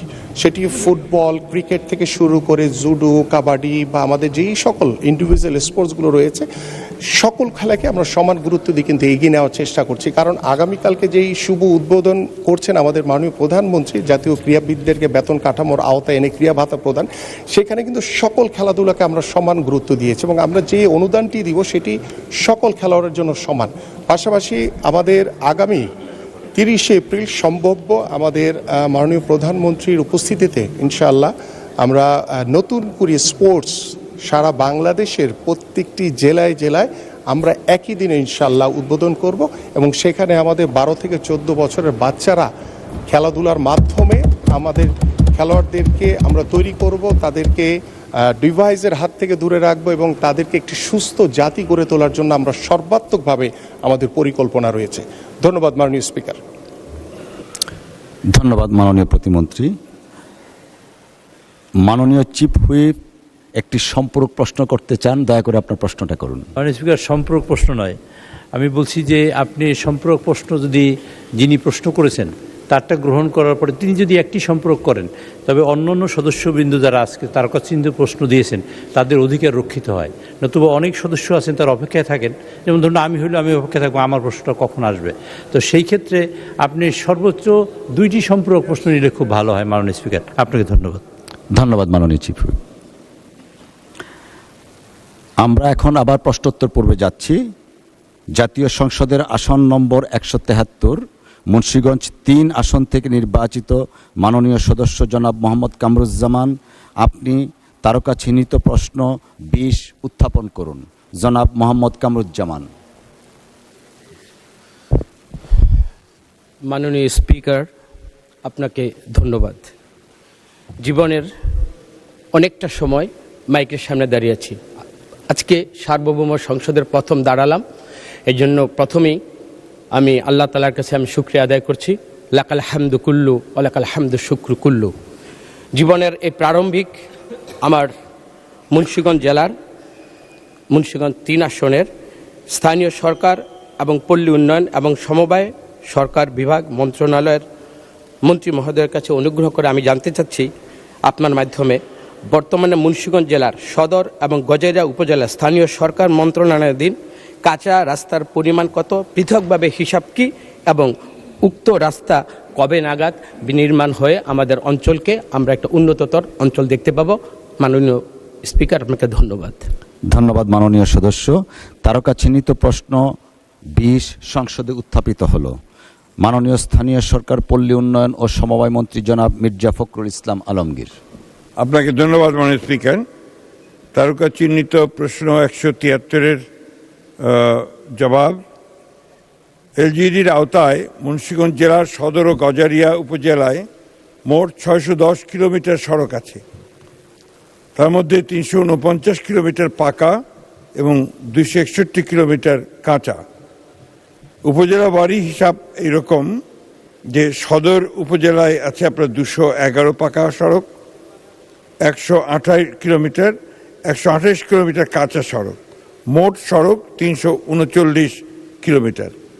গজারিয়াতে আছে 138 কিলোমিটার পাকা সড়ক, কাঁচা সড়ক হচ্ছে 132 কিলোমিটার, মোট 271 কিলোমিটার। অর্থাৎ পাকা সড়ক আছে আপনার মোট 349 কিলোমিটার, কাঁচা সড়ক আছে 261 কিলোমিটার, আর মোট সড়কের হচ্ছে 610 কিলোমিটার। সদর ও গজারিয়া উপজেলার কাঁচা সড়কের গুরুত্ব অগ্রাধিকার বিবেচনা করে পর্যায়ক্রমে পাকা করা হবে। আপনাকে ধন্যবাদ মাননীয় স্পিকার। ধন্যবাদ মাননীয় মন্ত্রী। মাননীয় সংসদ সদস্য জনাব মোহাম্মদ কামরুজ্জামান, আপনি একটি সম্পূরক প্রশ্ন করতে পারেন। মাননীয় স্পিকার, আপনার মাধ্যমে এতটুকু বলতে চাই, মুন্সিগঞ্জে আমরা যারা 3 জনই আমরা নতুন প্রার্থী, আমরা সার্বিকভাবে আপনার মাধ্যমে আমাদের যে মাননীয় প্রধানমন্ত্রী এবং সংশ্লিষ্ট সমস্ত মন্ত্রণালয়গুলোকে আমরা চাবো যে আমাদের মুন্সিগঞ্জ তো এই ঢাকারই পাশে, সার্বিকভাবে আমরা আমাদের কল্যাণের জন্য যেটা জনগণের কাছে আমরা কমিটমেন্ট করেছি, আপনার মাধ্যমে আমরা যেন সেই কমিটমেন্টগুলো জনগণের কাছে রেখে আমার শহীদ প্রেসিডেন্ট জিয়াউর রহমানের নিজের ঘোষিত মুন্সিগঞ্জ জেলা এটাকে যেন সমুন্নত রাখতে পারি। আপনার মাধ্যমে এই কথাটাই বললাম এবং আপনাকে ধন্যবাদ। ধন্যবাদ মাননীয় সংসদ সদস্য। মাননীয় মন্ত্রী। ধন্যবাদ মাননীয় স্পিকার। আমরা ফান্ড পাওয়া সাপেক্ষে ইনশাআল্লাহ প্রতিটি উন্নয়ন কর্মকাণ্ড পর্যায়ক্রমে সমাধান করব। ধন্যবাদ। ধন্যবাদ মাননীয় মন্ত্রী।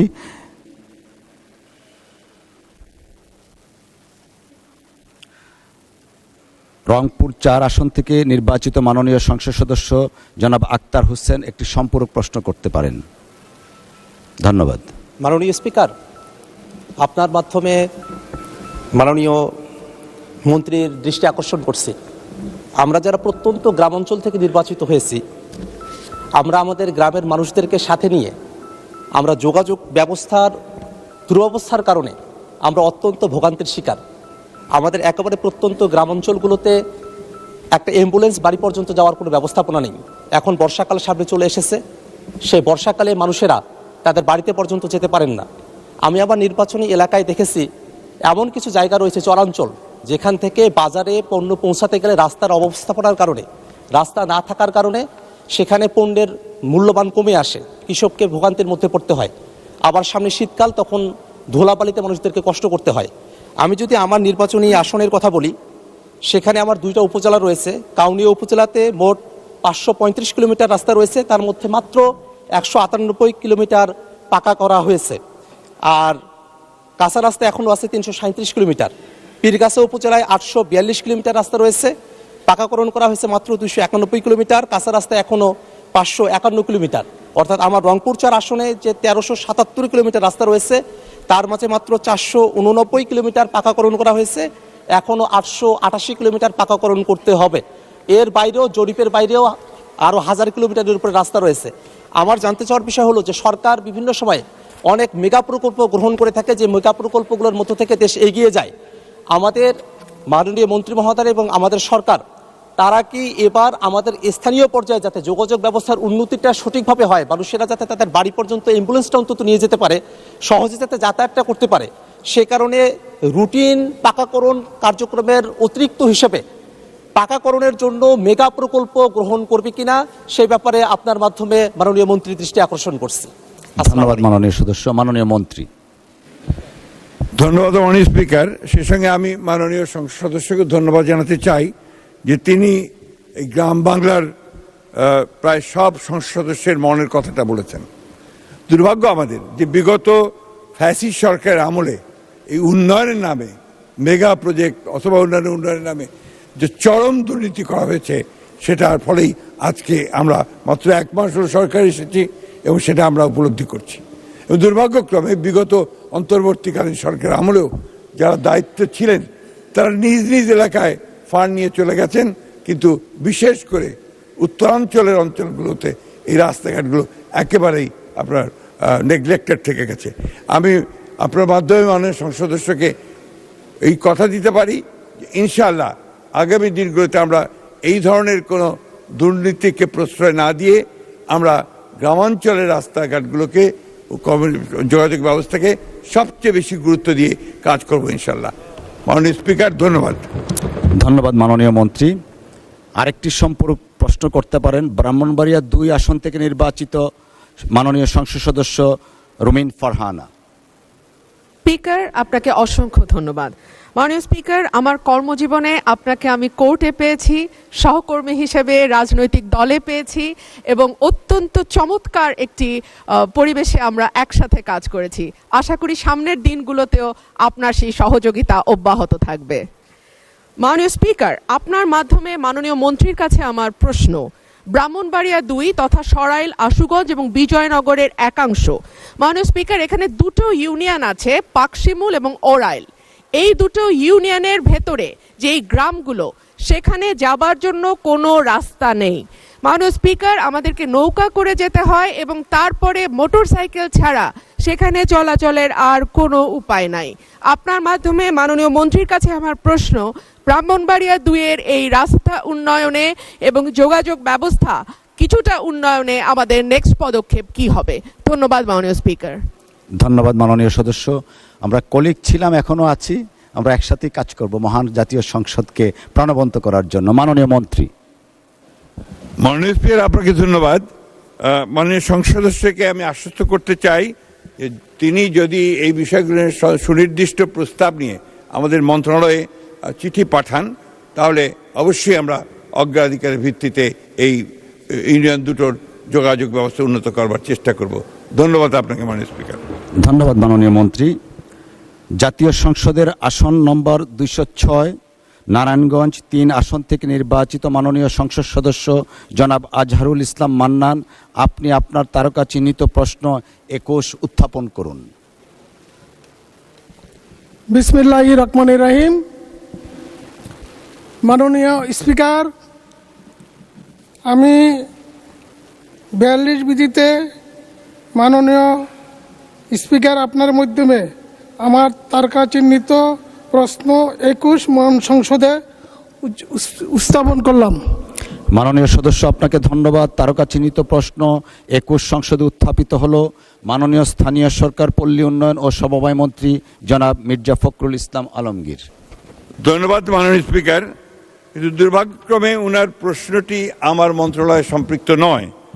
নারায়ণগঞ্জ জেলার সোনারগাঁও উপজেলা ও রূপগঞ্জ উপজেলা হয়ে এশিয়ান হাইওয়ে রাস্তাটি এলজিইডির আওতাভুক্ত নয়, এটা সড়ক ও যোগাযোগ মন্ত্রণালয়ের আওতাভুক্ত।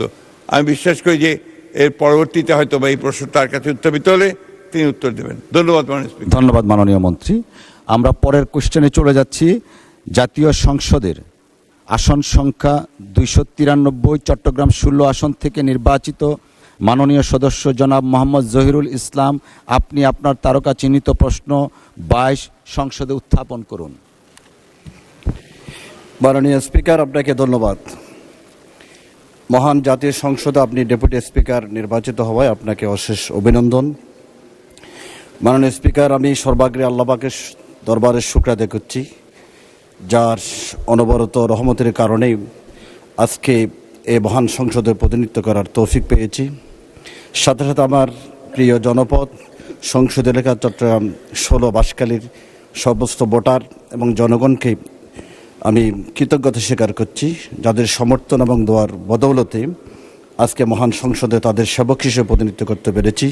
মাননীয় স্পিকার, আমি মোহাম্মদ জহিরুল ইসলাম 293 চট্টগ্রাম 16 এ মহান সংসদে আমার তারকা চিহ্নিত প্রশ্ন 22 উত্থাপন করছি।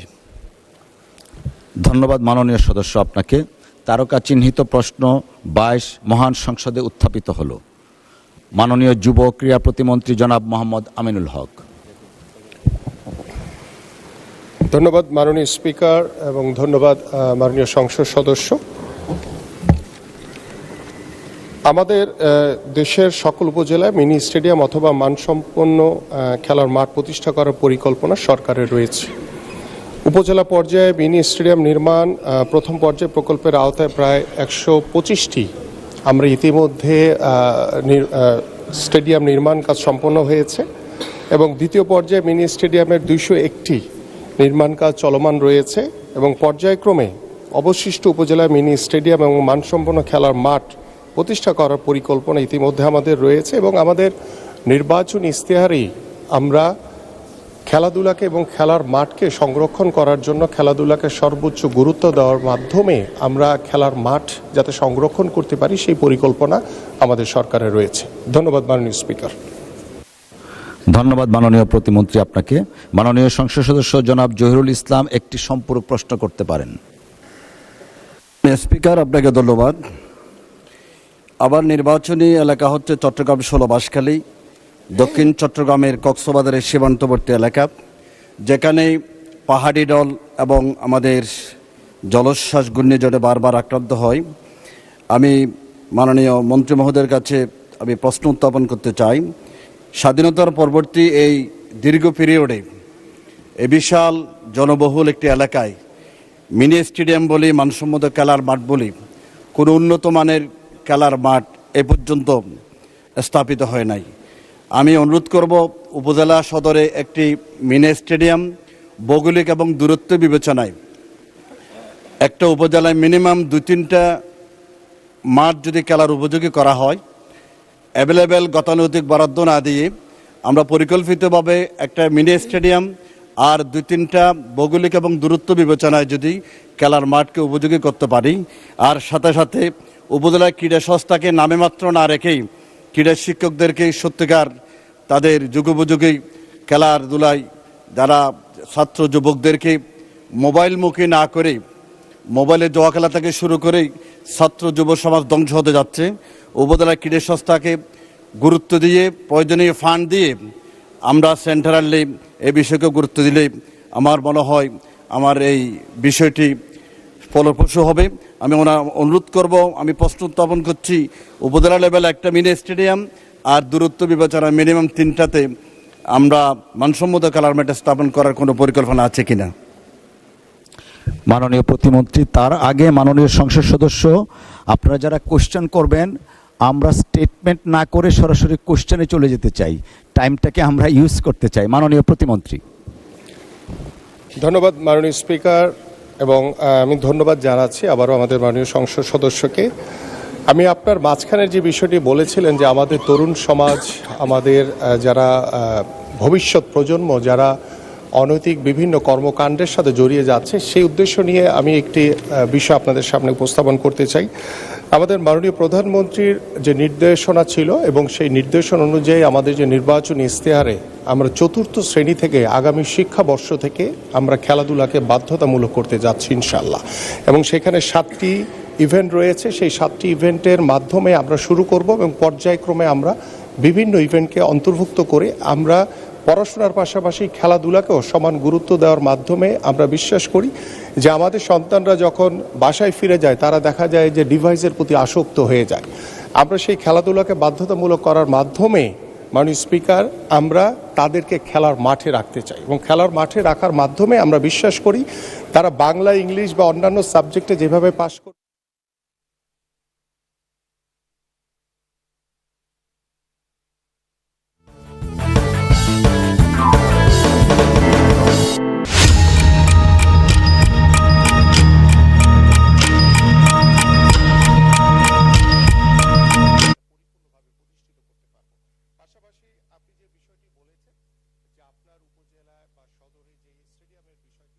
আমরা খেলার মাঠকে সর্বোচ্চ গুরুত্ব দিচ্ছি, এবং খেলার মাঠ যেখানে আমরা খালি জায়গা পাবো, বিগত সময় দেখেছি যেখানেই খালি জায়গা ছিল সেখানে স্থাপনা তৈরি হয়েছে, বাট আমাদের মাননীয় প্রধানমন্ত্রীর নির্দেশনা রয়েছে যে যেখানেই খালি জায়গা পাবো আমরা সেখানে মাঠ তৈরি হবে যাতে আমাদের এলাকার সন্তানরা যাতে খেলতে পারে। সো আপনি স্পেসিফিক আমার প্রত্যেকটি উপজেলাতেই আমাদের মিনি স্টেডিয়াম নির্মাণের পরিকল্পনা ইতিমধ্যে কার্যক্রম চলমান রয়েছে। নির্দেশনা রয়েছে যে যেখানেই খালি জায়গা পাবো আমরা সেখানে মাঠ তৈরি হবে যাতে আমাদের এলাকার সন্তানরা যাতে খেলতে পারে। সো আপনি স্পেসিফিক আমার প্রত্যেকটি উপজেলাতেই আমাদের মিনি স্টেডিয়াম নির্মাণের পরিকল্পনা ইতিমধ্যে কার্যক্রম চলমান রয়েছে। আপনার স্টেডিয়ামটি আমি দেখে পরবর্তীতে বলতে পারবো যে এটি আমাদের 2য় পর্যায়ে রয়েছে নাকি 3rd পর্যায়ে রয়েছে। সো দ্যাট আপনাদের আমি সকলকে আশ্বস্ত করতে চাই 495টি উপজেলাতেই খেলার মাঠ সুন্দরভাবে প্রতিষ্ঠিত করা হবে। ধন্যবাদ মাননীয় স্পিকার। ধন্যবাদ মাননীয় প্রতিমন্ত্রী। একটি সম্পূরক কোশ্চেন করতে পারেন নেত্রকোনা 5 আসন থেকে নির্বাচিত মাননীয় সংসদ সদস্য জনাব মাসুম মোস্তফা। মাননীয় স্পিকার, আপনাকে ধন্যবাদ। আমি আল্লাহ রাব্বুল আলামিনের শুকরিয়া জ্ঞাপন করছি যিনি আমাকে এই মহান সংসদে দাঁড়িয়ে কথা বলার সুযোগ করে দিয়েছেন। পাশাপাশি আমার পূর্বধলার সর্বস্তরের জনগণকে আন্তরিক অভিনন্দন জানাচ্ছি।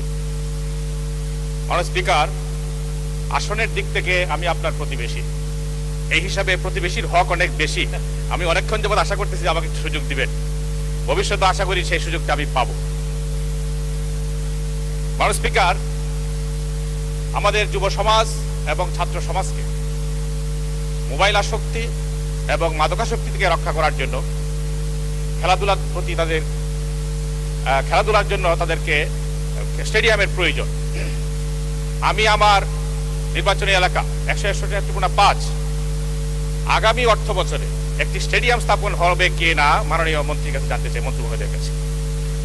ধন্যবাদ আপনাকে। ধন্যবাদ মাননীয় সদস্য। মাননীয় প্রতিমন্ত্রী মহোদয়।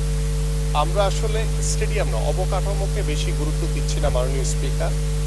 আমরা গুরুত্ব দিচ্ছি আমাদের খেলোয়াড় একটি সুস্থ জাতি গড়ে তোলার জন্য, আমাদের যুব সমাজ, আমাদের সন্তানরা কিভাবে বেড়ে উঠবে একটি সুস্থ মননশীল মানসিকতার মাধ্যমে, সেটিকে আমরা সর্বোচ্চ গুরুত্ব দিচ্ছি। সো যেহেতু আমাদের 495টি উপজেলায় মাননীয় স্পিকার আমাদের মিনি স্টেডিয়ামের যে পরিকল্পনা এবং কিছু কার্যক্রম আমাদের চলমান রয়েছে, সো আমরা যেটি করছি আমাদের 64টি জেলায় আমরা পর্যায়ক্রমে স্পোর্টস ভিলেজ তৈরি করব। সেখানে ইনডোর সুবিধা সম্পন্ন বিভিন্ন পর্যায়ের আমাদের যে ইনডোর ফ্যাসিলিটিস, যে ইনডোর গেমসগুলো রয়েছে সেখানে তারা খেলতে পারবে। সো আমরা প্রথম অর্থ বছরে আমাদের যেটি পরিকল্পনা রয়েছে সেটি আমরা 10টি, আমাদের যেহেতু বিভাগ রয়েছে 8টি, পাশাপাশি আমরা কুমিল্লা এবং ফরিদপুরকে সাথে রেখে আমরা 10টি স্পোর্টস ভিলেজ আমরা ইনশাল্লাহ প্রথম পর্যায়ে শুরু করব। পর্যায়ক্রমে ইনশাল্লাহ আমরা 64টি জেলায় আমাদের যে স্পোর্টস ভিলেজ রয়েছে সেটা আমরা ইনশাল্লাহ নির্মাণ করব। ধন্যবাদ মাননীয় স্পিকার। ধন্যবাদ মাননীয় প্রতিমন্ত্রী। এবার আরেকটি সম্পূরক প্রশ্ন করতে পারেন মুন্সিগঞ্জ 2 আসন থেকে নির্বাচিত মাননীয় সংসদ সদস্য জনাব আব্দুস সালাম আজাদ। জনাব আব্দুস সালাম আজাদ। বিসমিল্লাহির রহমানির রহিম। মাননীয় স্পিকার,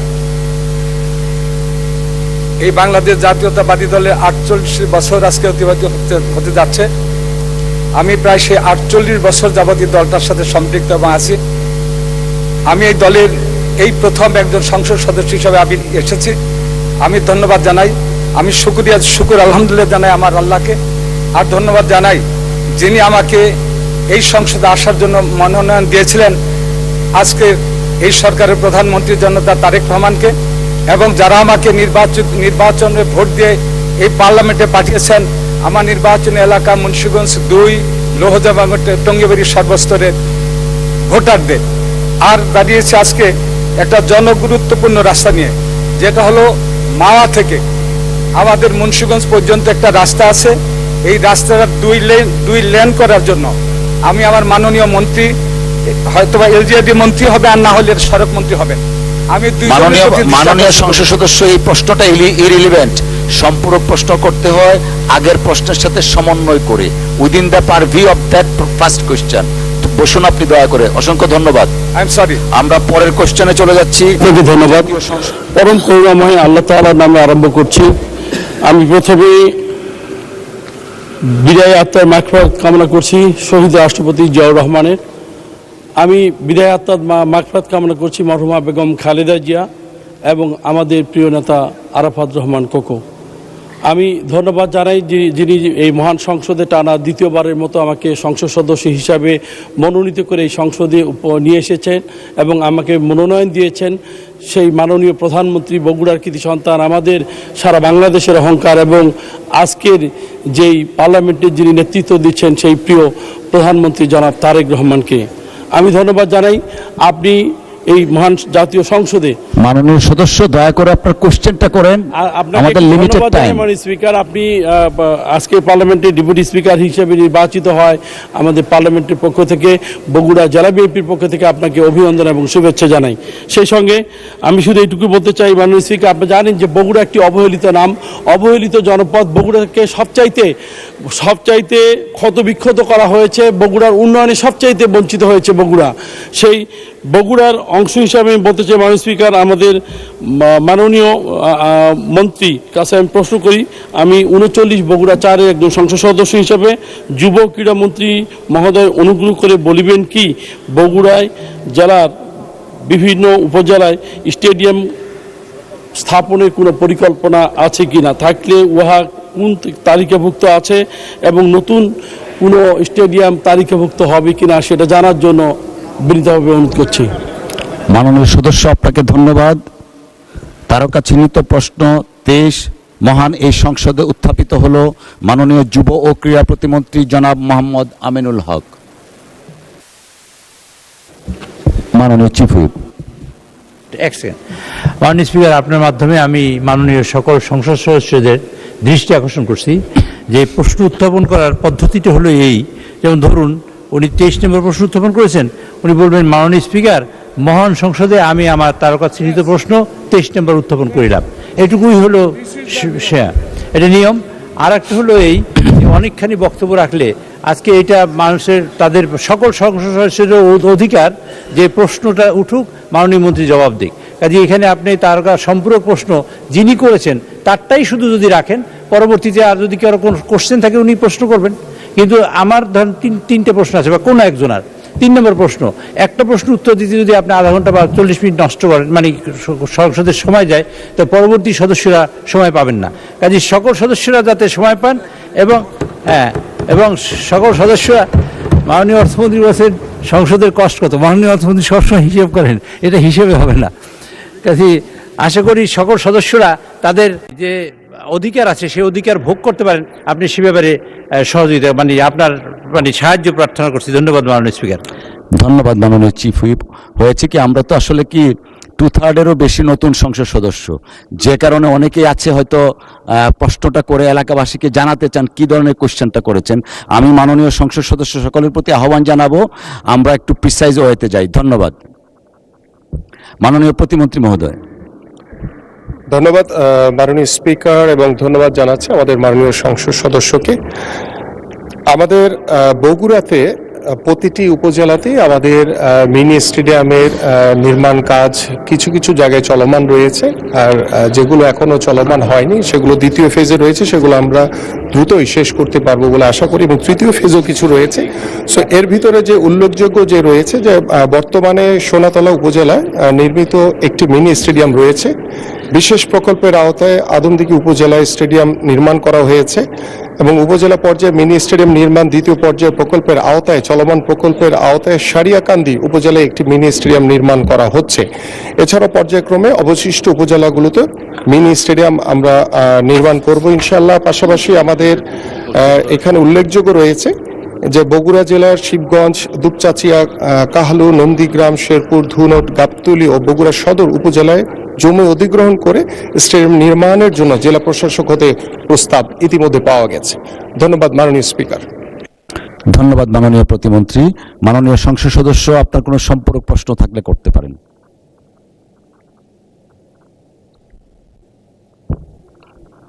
মাননীয় স্পিকার, আপনার মাধ্যমে মাননীয় যুব ক্রীড়া প্রতিমন্ত্রী আমিনুল হকের কাছে বিনীতভাবে জানতে চাচ্ছি, বাংলাদেশ ক্রিকেট বোর্ডের বিগত সরকারের ফ্যাসি সরকারের আমলে অদ্যাবধি 2008 সাল থেকে হতে অদ্যাবধি পর্যন্ত মেয়াদহীন চিহ্নিত ক্যাডারদের, যাদের মেধাহীন চিহ্নিত ক্যাডারদের দিয়ে নিয়োগ প্রক্রিয়া বাস্তবায়ন করা হয়েছিল, এবং 2018 ও 2024 তথাকথিত ভোট ডাকাতির নামে নির্বাচনে বাংলাদেশ ক্রিকেট বোর্ডের কতিপয় কর্মকর্তা ও কর্মচারীদের একটি অংশ এই ভোট ডাকাতি নির্বাচনে কর্মকাণ্ড পরিচালনার জন্য ক্রিকেট বোর্ডের সম্পত্তি ও স্থাপনা ব্যবহার করে যে অনৈতিক কাজ করেছে তাদের আইনের আওতায় নেওয়া হবে কিনা সেটা আমি জানতে চাই মাননীয় স্পিকার। আপনাকে প্রতিমন্ত্রী। ধন্যবাদ মাননীয় স্পিকার, এবং ধন্যবাদ জানাচ্ছি আমাদের মাননীয় সংসদ সদস্যকে। আপনারা সকলেই জানেন যে বিগত ফ্যাসিস্ট সরকারের সময় থেকে 2008 সাল থেকে ক্রিকেট বোর্ড সহ বাংলাদেশের সকল স্পোর্টসকে দলীয়করণ এবং রাজনীতিকরণের মাধ্যমে বাংলাদেশের ক্রীড়াঙ্গনের যে একটি স্থবিরতা নিয়ে এসেছিল, এবং বাংলাদেশের ক্রীড়াঙ্গন যেভাবে ধ্বংসের পথে চলে গেছে, সেই ধ্বংসস্তূপ ক্রীড়াঙ্গনকে নতুনভাবে দলীয়করণ মুক্ত, রাজনীতিকরণ মুক্ত করার জন্য আমি মাননীয় প্রধানমন্ত্রীর নির্দেশনা অনুযায়ী কাজ করে চলেছি। এবং আমি আপনাদেরকে আশ্বস্ত করতে চাই যে বিগত 8 সাল থেকে যারা এই দলীয় সুযোগ সুবিধার মাধ্যমে যারা অবৈধ নিয়োগ হয়েছে, সেগুলো আমরা দ্রুতই একটি তদন্ত কমিটি করে এর ভিতরে কারা কারা জড়িত ছিল সেগুলো আমরা ইনশাল্লাহ জাতির সামনে নিয়ে আসবো। পাশাপাশি আপনারা শুনে খুব অবাক হবেন যে বাংলাদেশ ক্রিকেট বোর্ডের যে অর্থ কিংবা জনবল, তারা বিগত সময়ে যে ভোটের অধিকার হরণের জন্য একটি গ্রুপকে সহযোগিতার মাধ্যমে তারা এই ধরনের অপকর্মগুলো করেছে। এবং আমি বিশ্বাস করি যে আমরা দায়িত্ব নেওয়ার পরে ইনশাল্লাহ এই বোর্ডের যারা এই অপকর্মের সাথে জড়িত ছিলেন সেই সকল কর্মকর্তা কিংবা কর্মচারী তাদের বিরুদ্ধে আমরা তদন্তপূর্বক এদের বিরুদ্ধে ব্যবস্থা গ্রহণ করা হবে ইনশাল্লাহ। এবং পাশাপাশি আমাদের সর্বশেষ ক্রিকেট বোর্ডের দুর্নীতিগ্রস্ত কর্মকর্তা কর্মচারী ব্যক্তিগত সম্পদের হিসাব নেওয়ার কিছু ইস্যু আমার সামনে পরিলক্ষিত হয়েছে। আমি আশা করব আমাদের যে দুদকের যিনি মহাপরিচালক রয়েছেন তার কাছে আহ্বান করব এই বিষয়ে কোনো তদন্ত কোনো কিছু থাকলে তিনি যাতে আমাদেরকে অবগত করেন এবং এগুলো যাতে জাতির সামনে উপস্থাপিত হয়। ধন্যবাদ মাননীয় স্পিকার। ধন্যবাদ মাননীয় প্রতিমন্ত্রী। জাতীয় সংসদের আসন নম্বর 98 বাগেরহাট 4 আসন হতে নির্বাচিত মাননীয় সদস্য জনাব মোহাম্মদ আব্দুল আলিম, আপনি আপনার তারকা চিহ্নিত প্রশ্ন 24 মহান জাতীয় সংসদে উত্থাপন করুন। মাননীয় স্পিকার, আপনাকে ধন্যবাদ এবং অভিনন্দন। আমি মহান আল্লাহর শুকরিয়া জ্ঞাপন করছি যিনি আমাকে মহান সংসদে দাঁড়িয়ে কথা বলার সুযোগ দিয়েছেন। আমি কৃতজ্ঞতা এবং অভিনন্দন জ্ঞাপন করছি আমার নির্বাচনী আসন 98 বাগেরহাট 4 ময়ূরগঞ্জ শরণখোলা সর্বস্তরের জনগণের প্রতি। মাননীয় স্পিকার, আমি সিডর আইলা ঘূর্ণিঝড় বিধ্বস্ত জনপদ ময়ূরগঞ্জ শরণখোলা সর্বস্তরের মানুষের পক্ষ থেকে এই মহান সংসদে আমি মোহাম্মদ আব্দুল আলিম তারকা চিহ্নিত প্রশ্ন 24 উত্থাপন করলাম। ধন্যবাদ মাননীয় সদস্য। তারকা চিহ্নিত প্রশ্ন 24 মহান জাতীয় সংসদে উত্থাপিত হলো। মাননীয় স্থানীয় সরকার, পল্লী উন্নয়ন ও সমবায় মন্ত্রী জনাব মির্জা ফখরুল ইসলাম আলমগীর। ধন্যবাদ মাননীয় স্পিকার।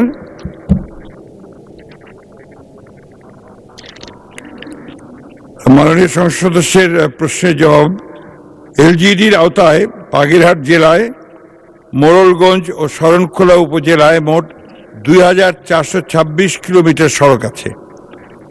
তার মধ্যে 977 কিলোমিটার পাকা এবং 1449 কিলোমিটার কাঁচা। উপজেলা ওয়ারি হিসাব দিচ্ছি। মোড়লগঞ্জ পাকা সড়ক 664 কিলোমিটার, কাঁচা সড়ক 1142 কিলোমিটার, মোট সড়ক 1806। শরণখোলাতে 313 কিলোমিটার পাকা, 307 কিলোমিটার কাঁচা সড়ক, মোট 620 কিলোমিটার। এই দুই উপজেলায় মোট 977 কিলোমিটার পাকা সড়ক এবং কাঁচা সড়ক 1449। মোট সড়ক হচ্ছে 2426 মাননীয় স্পিকার। জুন 2027 মধ্যে মোড়লগঞ্জ ও শরণখোলা উপজেলায় প্রায় 126 কিলোমিটার সড়ক পাকাকরণের পরিকল্পনা রয়েছে। অবশিষ্ট কাঁচা সড়কের গুরুত্ব ও অগ্রাধিকার বিবেচনা করে পর্যায়ক্রমে পাকা করা হবে। ধন্যবাদ মাননীয় স্পিকার। ধন্যবাদ মাননীয় মন্ত্রী আপনাকে। মাননীয় সংসদ সদস্য জনাব আব্দুল আলিম একটি সম্পূরক প্রশ্ন করতে পারেন। মাননীয় স্পিকার, বাংলাদেশের দ্বিতীয় বৃহত্তম উপজেলা মোরেলগঞ্জ এবং পশ্চাৎপদ জনপদের দিক থেকে এটা শীর্ষস্থানীয় একটি জনপদ। আমি আপনার মাধ্যমে মাননীয় মন্ত্রী মহোদয়ের দৃষ্টি আকর্ষণ করছি এবং তার কাছে জানতে চাচ্ছি, মোরেলগঞ্জ উপজেলার গেজেটভুক্ত 1585 কিলোমিটার সড়কের মধ্যে এখন পর্যন্ত মাত্র এখনো 1175 কিলোমিটার 75% সড়ক কাঁচা। সেক্ষেত্রে চলমান কোনো প্রকল্প বর্ধিতকরণ কিংবা নতুন কোনো প্রকল্প প্রণয়নের মাধ্যমে আমার জনপদ মোরেলগঞ্জ উপজেলার সেই যে কাঁচা রাস্তাগুলোকে পাকাকরণের কোনো ব্যবস্থা করা হবে কিনা? আপনাকে ধন্যবাদ মাননীয় স্পিকার। মাননীয় মন্ত্রী। ধন্যবাদ মাননীয় স্পিকার। আমি আমার আরেকটি প্রশ্নের উত্তরে পূর্বেই বলেছি যে এই মন্ত্রণালয়ের দায়িত্বে যারা ছিলেন অতীতে ফ্যাসিস্ট সরকারের আমলে এবং অন্তর্বর্তী সরকার আমলে দুর্ভাগ্যক্রমে সীমাহীন দুর্নীতি এবং স্বজনপ্রীতির কারণে এই গ্রামাঞ্চলের যে রাস্তাগুলো, সড়ক যোগাযোগ ব্যবস্থা, এটার খুব বেশি উন্নয়ন হয়নি। আমার নিজের এলাকাতে আমি দেখেছি যে আপনার কাঁচা রাস্তাগুলোর সংখ্যা যেমন ছিল তেমনই আছে, নতুন করে কোনো কিছু করা হয়নি। আমরা নতুন করে এই ব্যাপারে কিভাবে আমরা আপনার রাস্তাগুলোকে পাকা করতে পারি সে ব্যাপারে আমরা ইতিমধ্যে কার্যক্রম গ্রহণ করেছি। আমরা আশা করি যে আগামীতে এই সমস্ত কাঁচা রাস্তাগুলো যেগুলো প্রয়োজন খুব বেশি, পর্যায়ক্রমে আমরা সবগুলোকে পাকা করব। ধন্যবাদ মাননীয় স্পিকার। ধন্যবাদ মাননীয় মন্ত্রী।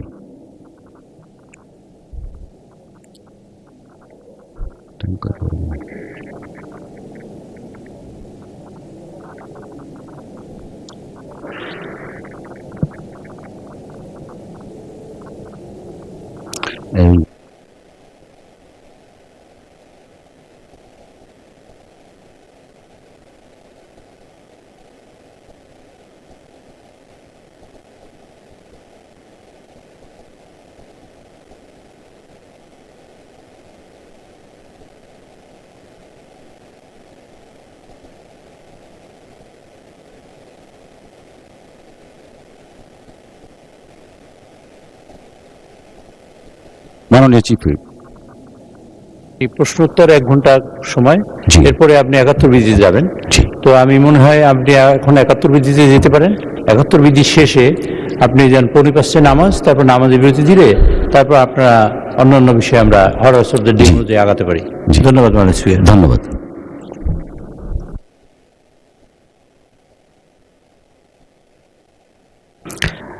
মাননীয় বিরোধী দলের নেতা, আমরা প্রশ্নোত্তর পর্বটা শেষ করে ফেলি, তারপরে দয়া করে যদি দাঁড়াতেন। জি, আমরা আজকের যে প্রশ্নোত্তর পর্ব তার সমাপ্তি ঘোষণা করছি।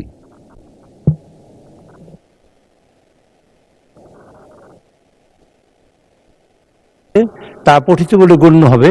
এটা আপনার চেয়ার থেকে আসতে হবে, এই কথাটা এটা পঠিত বলে গণ্য হলো। আর হলো মাননীয় স্পিকার, আমি সকল মাননীয় সদস্যদের অবগতির জন্য জানাচ্ছি, আমরা মানে সকল সংসদ সদস্যের যে অধিকারটা তা হলো প্রশ্নোত্তর এবং 71 বিধি। কাজে আমরা সকল বিষয়ে আলোচনা করব প্রশ্নোত্তর পর্ব এবং 71 বিধি শেষ হওয়ার পরে, তারপর যেসব বিষয়ে আলোচনা থাকবে সেই সব বিষয়ে আলোচনা উত্থাপিত হবে। এটাই হলো বিগত দিনে হয়ে আসছে এবং এটাই কাস্টম।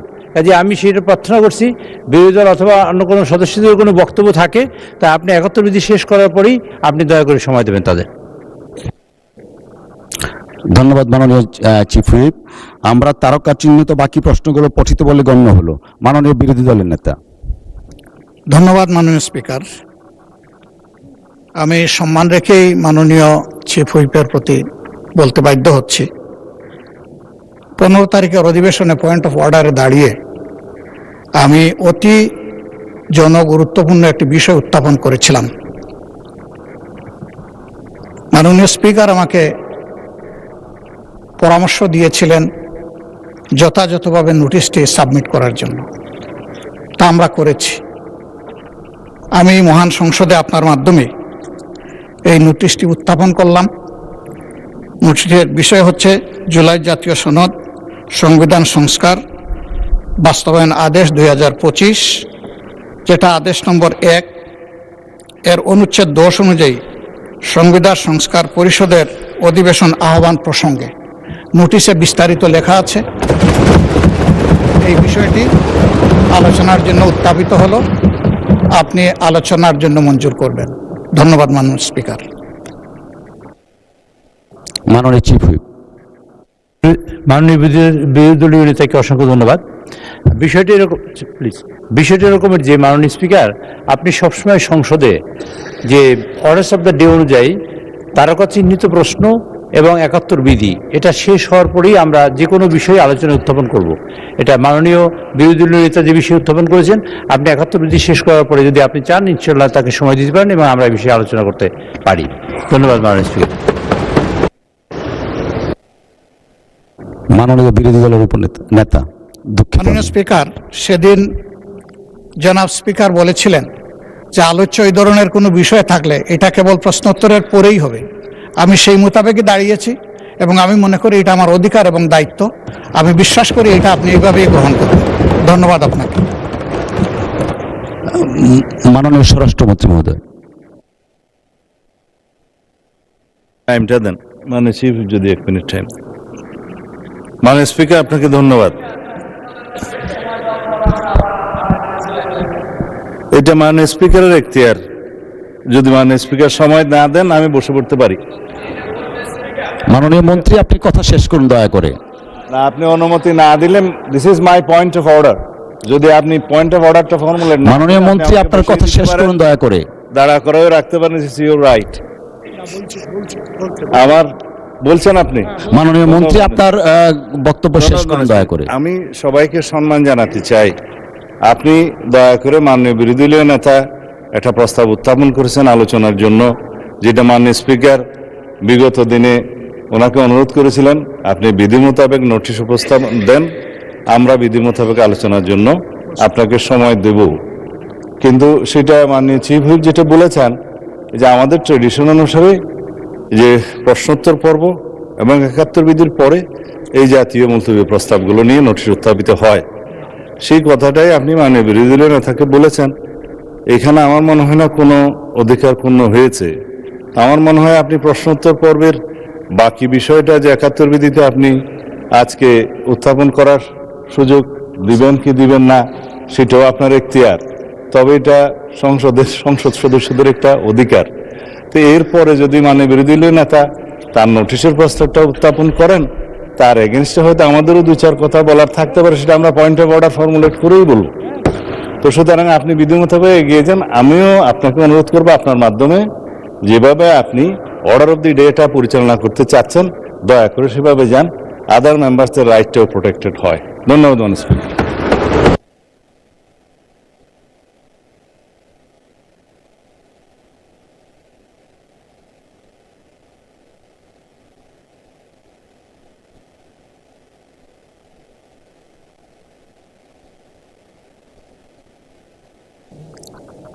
মাননীয় বিরোধী দলের চিফ হুইপ।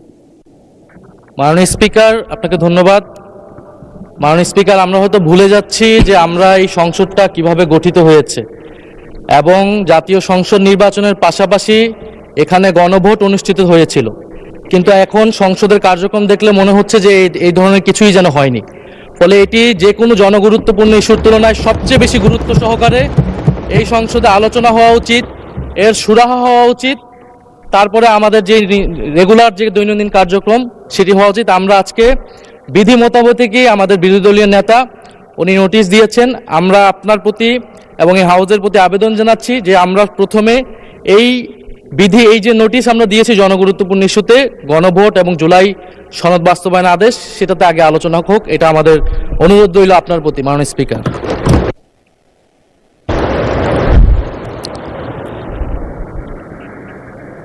মাননীয় বিরোধী দলের মাননীয় চিফ হুইপ। মাননীয় স্পিকার, বিরোধী দলের নেতার প্রতি যথাযথ সম্মান রেখেই বলছি, এটা যাবৎকাল বাংলাদেশের স্বাধীনতার পর থেকে যা হয়ে আসছে, যার কাস্টম এবং যেটা রেওয়াজ আমরা চালু করেছি, তা হলো এই যে সংসদ সদস্যদের অধিকার যে প্রশ্নোত্তর আমরা সংসদকে লায়াবল করব, তাদের কাছে অ্যাকাউন্টেবল করব। আর ৭১ বিধি আমার এলাকা বা কোনো গুরুত্বপূর্ণ বিষয় নিয়ে আলোচনা আসলে সাধারণত সেগুলো আলোচনা হয়। এটার জন্য 2 ঘন্টার সময় নির্ধারিত আছে, 1 ঘন্টা। এরপরে বিজনেসের দিনের এই সকল বিষয়ে আলোচনা আসতে পারে। যেমন মাননীয় বিরোধী দলীয় নেতা যে কথা বলেছেন, আমরা অত্যন্ত সম্মানের সাথে বলি নিশ্চয়ই এটা আলোচনা আসবে, আজকেও আলোচনা আসতে পারে, অথবা সংসদ মাননীয় স্পিকার যেভাবে নির্ধারিত করেন এই বিষয়টা আলোচনা হতে পারে, এবং এটা অত্যন্ত গুরুত্বপূর্ণ বিষয় তিনি নিয়ে এসেছেন। আমাদের দিক থেকে কোনো অসুবিধা নেই, কিন্তু বিষয়টা হলো এই, আমরা সকল মাননীয় সদস্যদের জানাতে চাই বা তাদের কাছে তাদের সহযোগিতা চাই এইভাবে যে এইটা আমাদের অধিকার, সকল সদস্য। বেসরকারি সদস্য হলো যে মন্ত্রী বাদে এবং হুইপ চিফ হুইপ বাদে সকল সদস্য বেসরকারি সদস্য, সরকারি বেঞ্চ হোক অথবা অপোজিশন হোক। কাজে তাদের অধিকারটা হলো 2টা জায়গায় থাকে, সেটা হলো প্রশ্নোত্তর এবং ৭১ বিধি।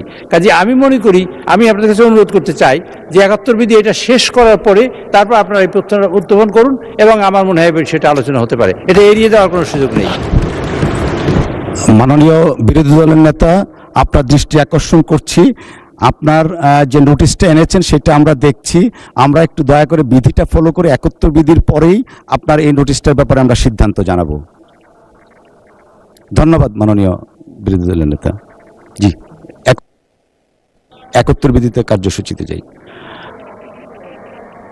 আমরা মাননীয় বিরোধী দলের চিফ হুইপ আমরা এই নোটিশটাকে আমলে নিচ্ছি। এই বিষয়ে আমরা সিদ্ধান্ত 71 বিধির শেষ হওয়ার পরে এই বিষয়ে আমরা ফিরে আসব।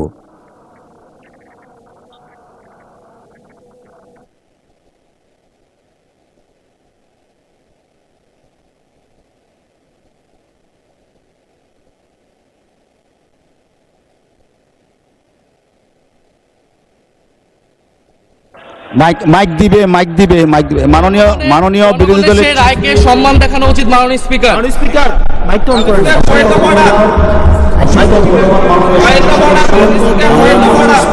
দিনের কার্যসূচি অনুসারে আমরা যেটা বিধি মোতাবেক আছে সেই দিকে যাচ্ছি।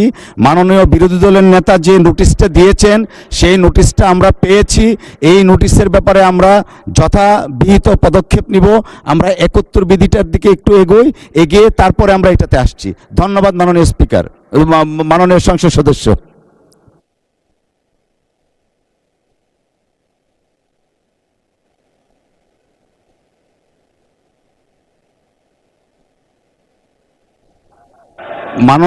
মাননীয় সংসদ সদস্য, আপনাদের দৃষ্টি আকর্ষণ করছি, আমরা অর্ডার অফ দ্য ডেতে যাচ্ছি।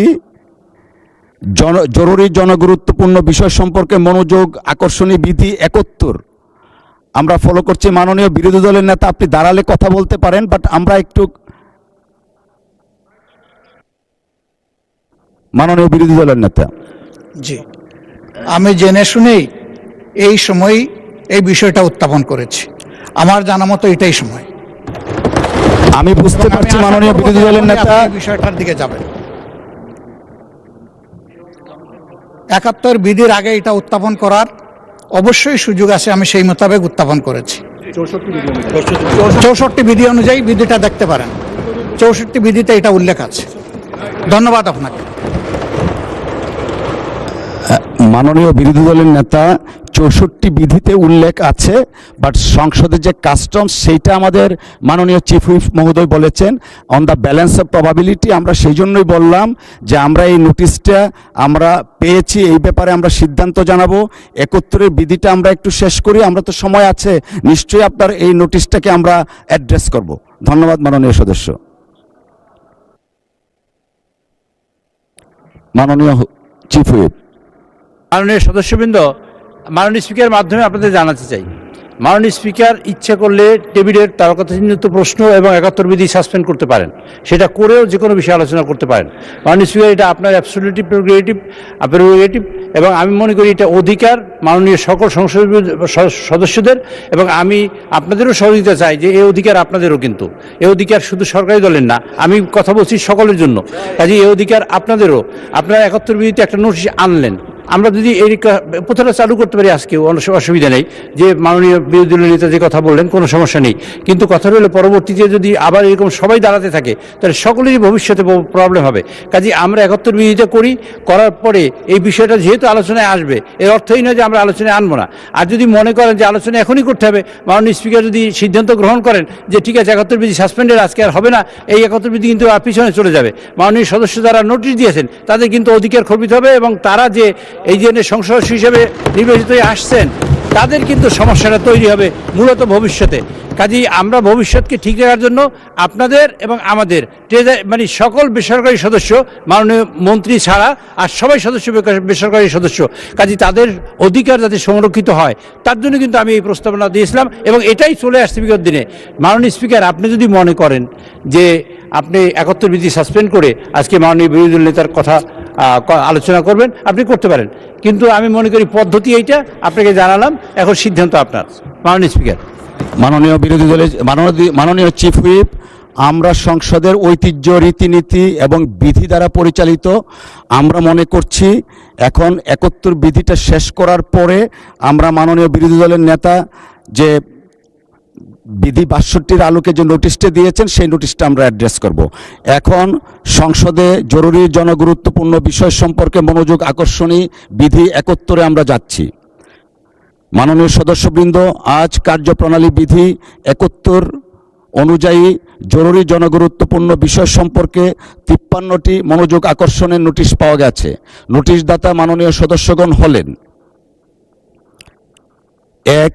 নোটিশ নম্বর 30 জনাব মোহাম্মদ শওকতুল ইসলাম মৌলভীবাজার 2 জনাব GM নজরুল ইসলাম সাতক্ষীরা 4 3 জনাব ইকরামুল বাড়ির টিপু নওগাঁ 4 জনাব SM জাহাঙ্গীর ঢাকা 18 5 জনাব মোহাম্মদ আব্দুল আলিম বাগেরহাট 4 6 জনাব আবুল কালাম আজাদ সিদ্দিকী টাঙ্গাইল 7 জনাব মোহাম্মদ জালাল উদ্দিন চাঁদপুর 2 জনাব মোহাম্মদ আবুল হাসনাত কুমিল্লা 4 জনাব মোহাম্মদ গুলাম রব্বানী রংপুর 5 জনাব মোহাম্মদ আলী আসগর পাবনা 3 জনাব এমরান আহমেদ চৌধুরী সিলেট 6 জনাব মোহাম্মদ আব্দুল গফুর কুষ্টিয়া 2 জনাব মোহাম্মদ আলী আসগর খুলনা 5 জনাব মোহাম্মদ আশরাফ উদ্দিন নরসিংদী 5 জনাব নাসিরউদ্দিন আহমেদ মৌলভীবাজার 1 জনাব মোহাম্মদ আবু তালেব মণ্ডল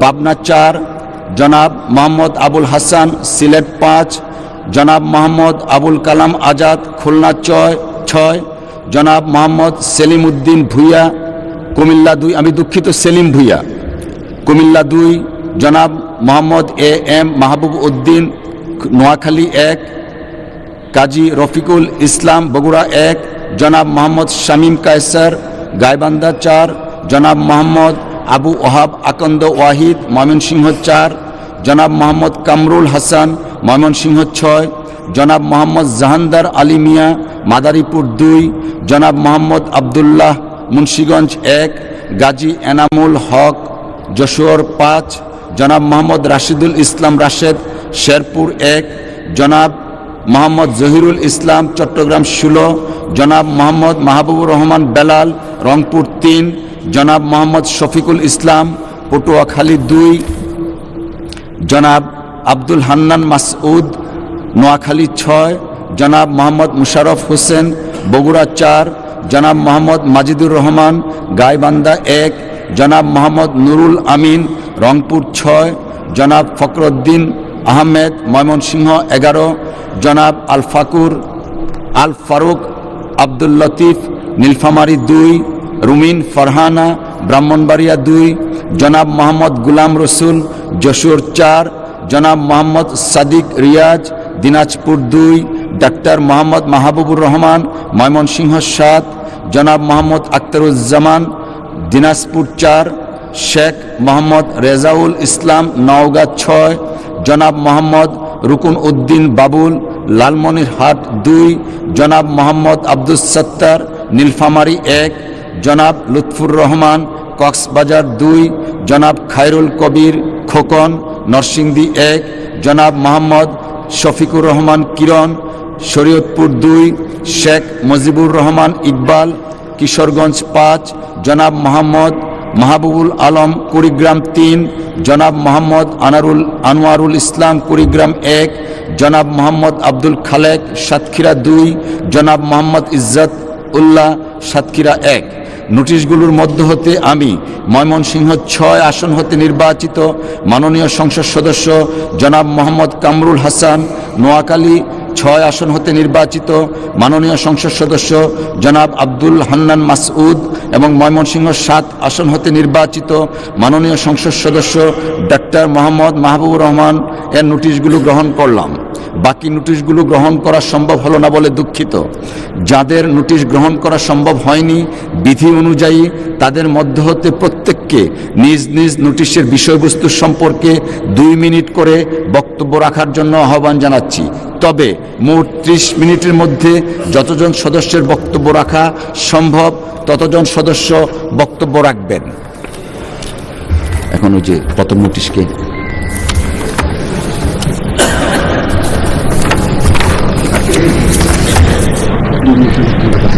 আগে 2 মিনিট। জনাব মোহাম্মদ শওকতুল ইসলাম মৌলভীবাজার 2 মিনিট, সর্বোচ্চ 2 মিনিট বক্তব্য রাখার জন্য আপনাকে অনুরোধ জানাচ্ছি। জনাব মোহাম্মদ শওকতুল ইসলাম মৌলভীবাজার 2। মাননীয় স্পিকার, আপনাকে ধন্যবাদ। এই সংসদে আমার প্রথম দিন, আমি কথা বলার প্রথম দিন। আমি মহান রব্বুল আলামিনের কাছে শুকরিয়া আদায় করছি আমাকে এই মহান সংসদে দাঁড়িয়ে কথা বলার সুযোগ দান করার জন্য। কৃতজ্ঞতা জানাচ্ছি আমার মৌলভীবাজার 2 এলাকার সর্বস্তরের জনসাধারণকে, যারা তাদের মূল্যবান ভোট দিয়ে আমাকে এই সংসদে পাঠিয়েছেন। কৃতজ্ঞতা জানাচ্ছি মাননীয় প্রধানমন্ত্রী তারেক রহমানকে আমার উপর আস্থা রাখার জন্য। আমি আমার নির্বাচনের পরে আমার হাসপাতালে পরিদর্শন করতে গিয়েছিলাম। আমি প্রথমে গিয়েছিলাম ইমার্জেন্সিতে। ইমার্জেন্সি যে একটা শব্দ, সেই শব্দটা আমি হাসপাতাল ইমার্জেন্সি রুমে গিয়ে সেই শব্দটা কি বলবো, সেই শব্দটা যে এত বেমানান সেখানে, সেটা আমি কল্পনাও করতে পারি। আমার এলাকার কথা ছিল 50 শয্যা বিশিষ্ট হাসপাতাল, কিন্তু বাস্তবে 31 সদস্য বিশিষ্ট হাসপাতাল। আমার দরকার কমপক্ষে 250 শয্যা বিশিষ্ট হাসপাতাল। রোগীরা মাটিতে ম্যাট্রেসে যেখানে পারে সেখানেই ঘুমাচ্ছে। তাদের যে অবস্থা, সেই অবস্থা আমি বর্ণনা করতে পারবো না। এখানে কোনো টেকনিশিয়ান নেই, অ্যাম্বুলেন্স নেই, কোনো নার্স ভালো নেই, গাইনি ডাক্তার নেই, ইসিজি মেশিন নেই, এক্সরে মেশিন নেই, নেই নেই নেই, শুধু নেই আর নেই। মাননীয় মন্ত্রীর কাছে আমি অনুরোধ করব, আমার এই 50 শয্যাবিশিষ্ট হাসপাতালকে যেন 250 শয্যাবিশিষ্ট হাসপাতালে পরিণত করার আদৌ কোনো পরিকল্পনা মাননীয় মন্ত্রীর আছে কি? ধন্যবাদ মাননীয় সদস্য। মাননীয় সদস্য GM নজরুল ইসলাম, সাতক্ষীরা 4 থেকে নির্বাচিত মাননীয় সদস্য GM নজরুল ইসলাম, আপনাকে আপনার 2 মিনিটের বক্তব্য দেওয়ার জন্য অনুরোধ করছি। বিসমিল্লাহির রহমানির রহিম। মাননীয় স্পিকার, আপনাকে অসংখ্য ধন্যবাদ। আপনার মাধ্যমে জাতীয় সংসদের মাননীয় সরকারি দলের নেতা, বিরোধী দলের নেতা সহ সকল সদস্যদেরকে আমি আন্তরিক ধন্যবাদ জানাচ্ছি। ধন্যবাদ জানাচ্ছি আমার এলাকা কোস্টাল বেল্ট শ্যামনগরের জনগণকে। আমি 71 বিধিতে একটি গুরুত্বপূর্ণ জনগুরুত্ব সম্পন্ন নোটিশ দৃষ্টি আকর্ষণ করেছে মাননীয় সড়ক পরিবহন ও সেতু মন্ত্রী মহোদয়ের।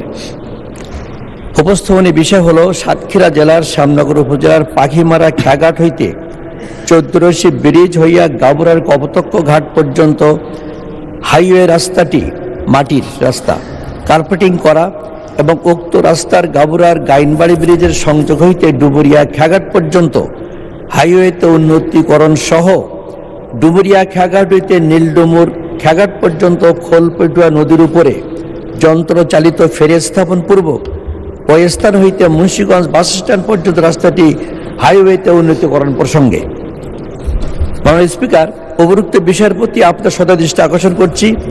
সাতক্ষীরা জেলার শ্যামনগর উপজেলায় একটি মাত্র হাইওয়ে রাস্তা ছিল, কালীগঞ্জ এবং ভেটখালী।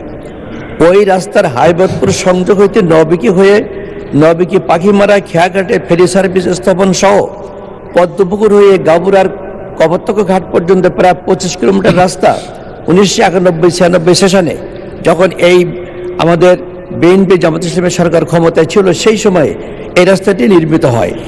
দক্ষিণ পেশের রাস্তাটি আজও প্রায় অধিকাংশ মাটির হয়ে রয়ে গেছে, আজ 20 বছরে উন্নতি হয়নি।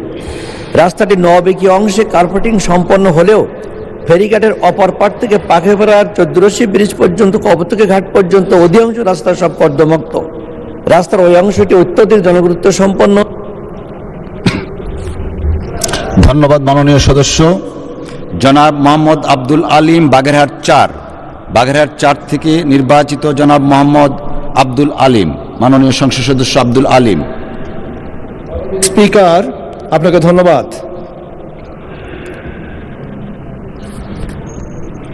আমি কার্যপ্রণালী বিধির 71 বিধি অনুসারে জরুরি জনগুরুত্বপূর্ণ সম্পন্ন বিষয় সম্পর্কে মাননীয় স্বরাষ্ট্রমন্ত্রী মহোদয়ের মনোযোগ আকর্ষণ করে নোটিশ দিয়েছি। আমার নোটিশের উত্থাপিত বিষয় সুন্দরবন এলাকায় মাছ ধরা জেলে সহ সুন্দরবন কেন্দ্রিক নানা ধরনের পেশাজীবী এবং পর্যটকদের জলদস্যুদের হাত থেকে রক্ষার জন্য পদক্ষেপ গ্রহণ। মাননীয় স্পিকার, সুন্দরবন বাংলাদেশ তথা পৃথিবীর মধ্যে একটি সুন্দরতম ম্যানগ্রোভ বন। এর প্রাকৃতিক দৃশ্য দেখার জন্য দেশ বিদেশ থেকে প্রতি বছর হাজার হাজার পর্যটক ঘুরতে আসে, যার কারণে সুন্দরবনের পর্যটন খাত থেকে বাংলাদেশের প্রচুর পরিমাণে রাজস্ব আয় হয়। সুন্দরবন ও তৎসংলগ্ন বঙ্গোপসাগর ঘিরে হাজার হাজার মাছ ধরা জেলে ও নানা ধরনের পেশাজীবী জীবন জীবিকা নির্বাহ করে থাকে। কিন্তু কিছুদিন যাবৎ সুন্দরবন এলাকায় জলদস্যুদের উৎপাত প্রকট আকারে বৃদ্ধি পেয়েছে। মাননীয় স্পিকার, এ সকল জলদস্যুরা মাছ ধরা জেলে, বাওয়ালি, মৌয়ালি, গোলপাতা ও সন আহরণকারী এবং ঘুরতে আসা পর্যটকদের অপহরণ করে বিভিন্নভাবে মুক্তিপণ আদায় করে। ফলে সুন্দরবন কেন্দ্রিক পেশাজীবীদের আয়ের পথ বন্ধ হয়ে যাচ্ছে এবং সুন্দরবনে ঘুরতে আসা পর্যটক শূন্য হয়ে পড়েছে। বিষয়টি অতীব জনগুরুত্বপূর্ণ বিধায় এ বিষয়ে প্রয়োজনীয় পদক্ষেপ গ্রহণ করার পাশাপাশি শরণখোলা উপজেলার শেষ প্রান্ত বগি এলাকায় একটি কোস্টগার্ড টহল ক্যাম্প স্থাপন করার জন্য আপনার মাধ্যমে মাননীয় স্বরাষ্ট্রমন্ত্রী। ধন্যবাদ মাননীয় সদস্য। জনাব আবুল হাসনাত, কুমিল্লা 4 আসন থেকে নির্বাচিত মাননীয় সদস্য জনাব মোহাম্মদ আবুল হাসনাত, আপনার সময় বরাদ্দ 2 মিনিট।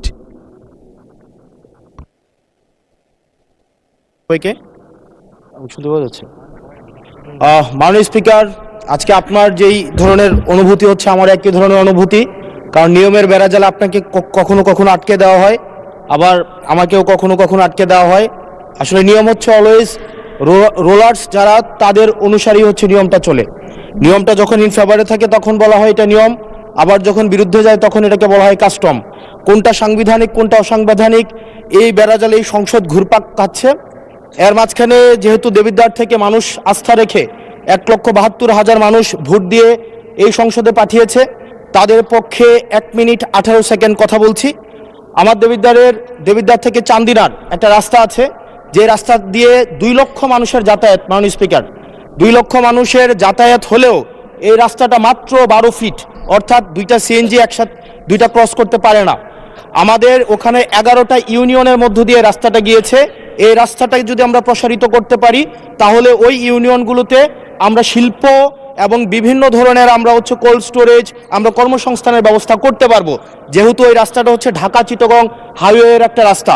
এবং এই রাস্তাটা যদি আমরা প্রশস্ত করতে পারি তাহলে আমাদের কুমিল্লা থেকে, আমাদের ঢাকা থেকে যে সিলেটের যে যাতায়াত, সেই যাতায়াত হচ্ছে আমাদের 40 কিলোমিটারের মতো কমে যাবে। মাননীয় স্পিকার, সার্বিক দিক বিবেচনায় কর্মসংস্থান বৃদ্ধি এবং যোগাযোগ হচ্ছে আমাদের 40 কিলোমিটার কমানোর জন্য আমাদের কুমিল্লা, আমাদের দেবিদ্বার থেকে চান্দিনার যে রাস্তাটা আছে সেটা 12 ফিট আছে, এটাকে প্রশস্ত করে এটাকে হাইওয়ে করার জন্য মাননীয় স্পিকার আপনার মাধ্যমে সংশ্লিষ্ট মন্ত্রণালয়কে অনুরোধ জানাচ্ছি।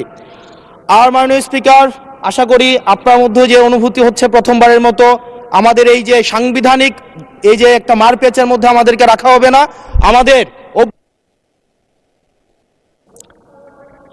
ধন্যবাদ মাননীয় সদস্য। ধন্যবাদ মাননীয় সদস্য। জনাব মোহাম্মদ গোলাম রব্বানী, রংপুর 5, 2 মিনিট সুযোগ পাবেন। জনাব মোহাম্মদ গোলাম রব্বানী, রংপুর 5। ধন্যবাদ। বিসমিল্লাহির রহমানির রহিম। মাননীয় স্পিকার, আপনাকে ধন্যবাদ। মাননীয় সদস্য, আজান পড়েছেন, আমরা যদি আসরের নামাজের বিরতির পরে আপনার বক্তব্যটা শুনি, আজান পড়ছে, আমরা আসরের নামাজের জন্য সংসদের বৈঠক 30 মিনিট বিরতি দেয়া হলো। ধন্যবাদ আপনাদের সকল। ওকে, ধন্যবাদ। বিরতির পর আবার 2 মিনিটের আলোচনার কর্মসূচি আমরা আবার শুরু করব। ধন্যবাদ।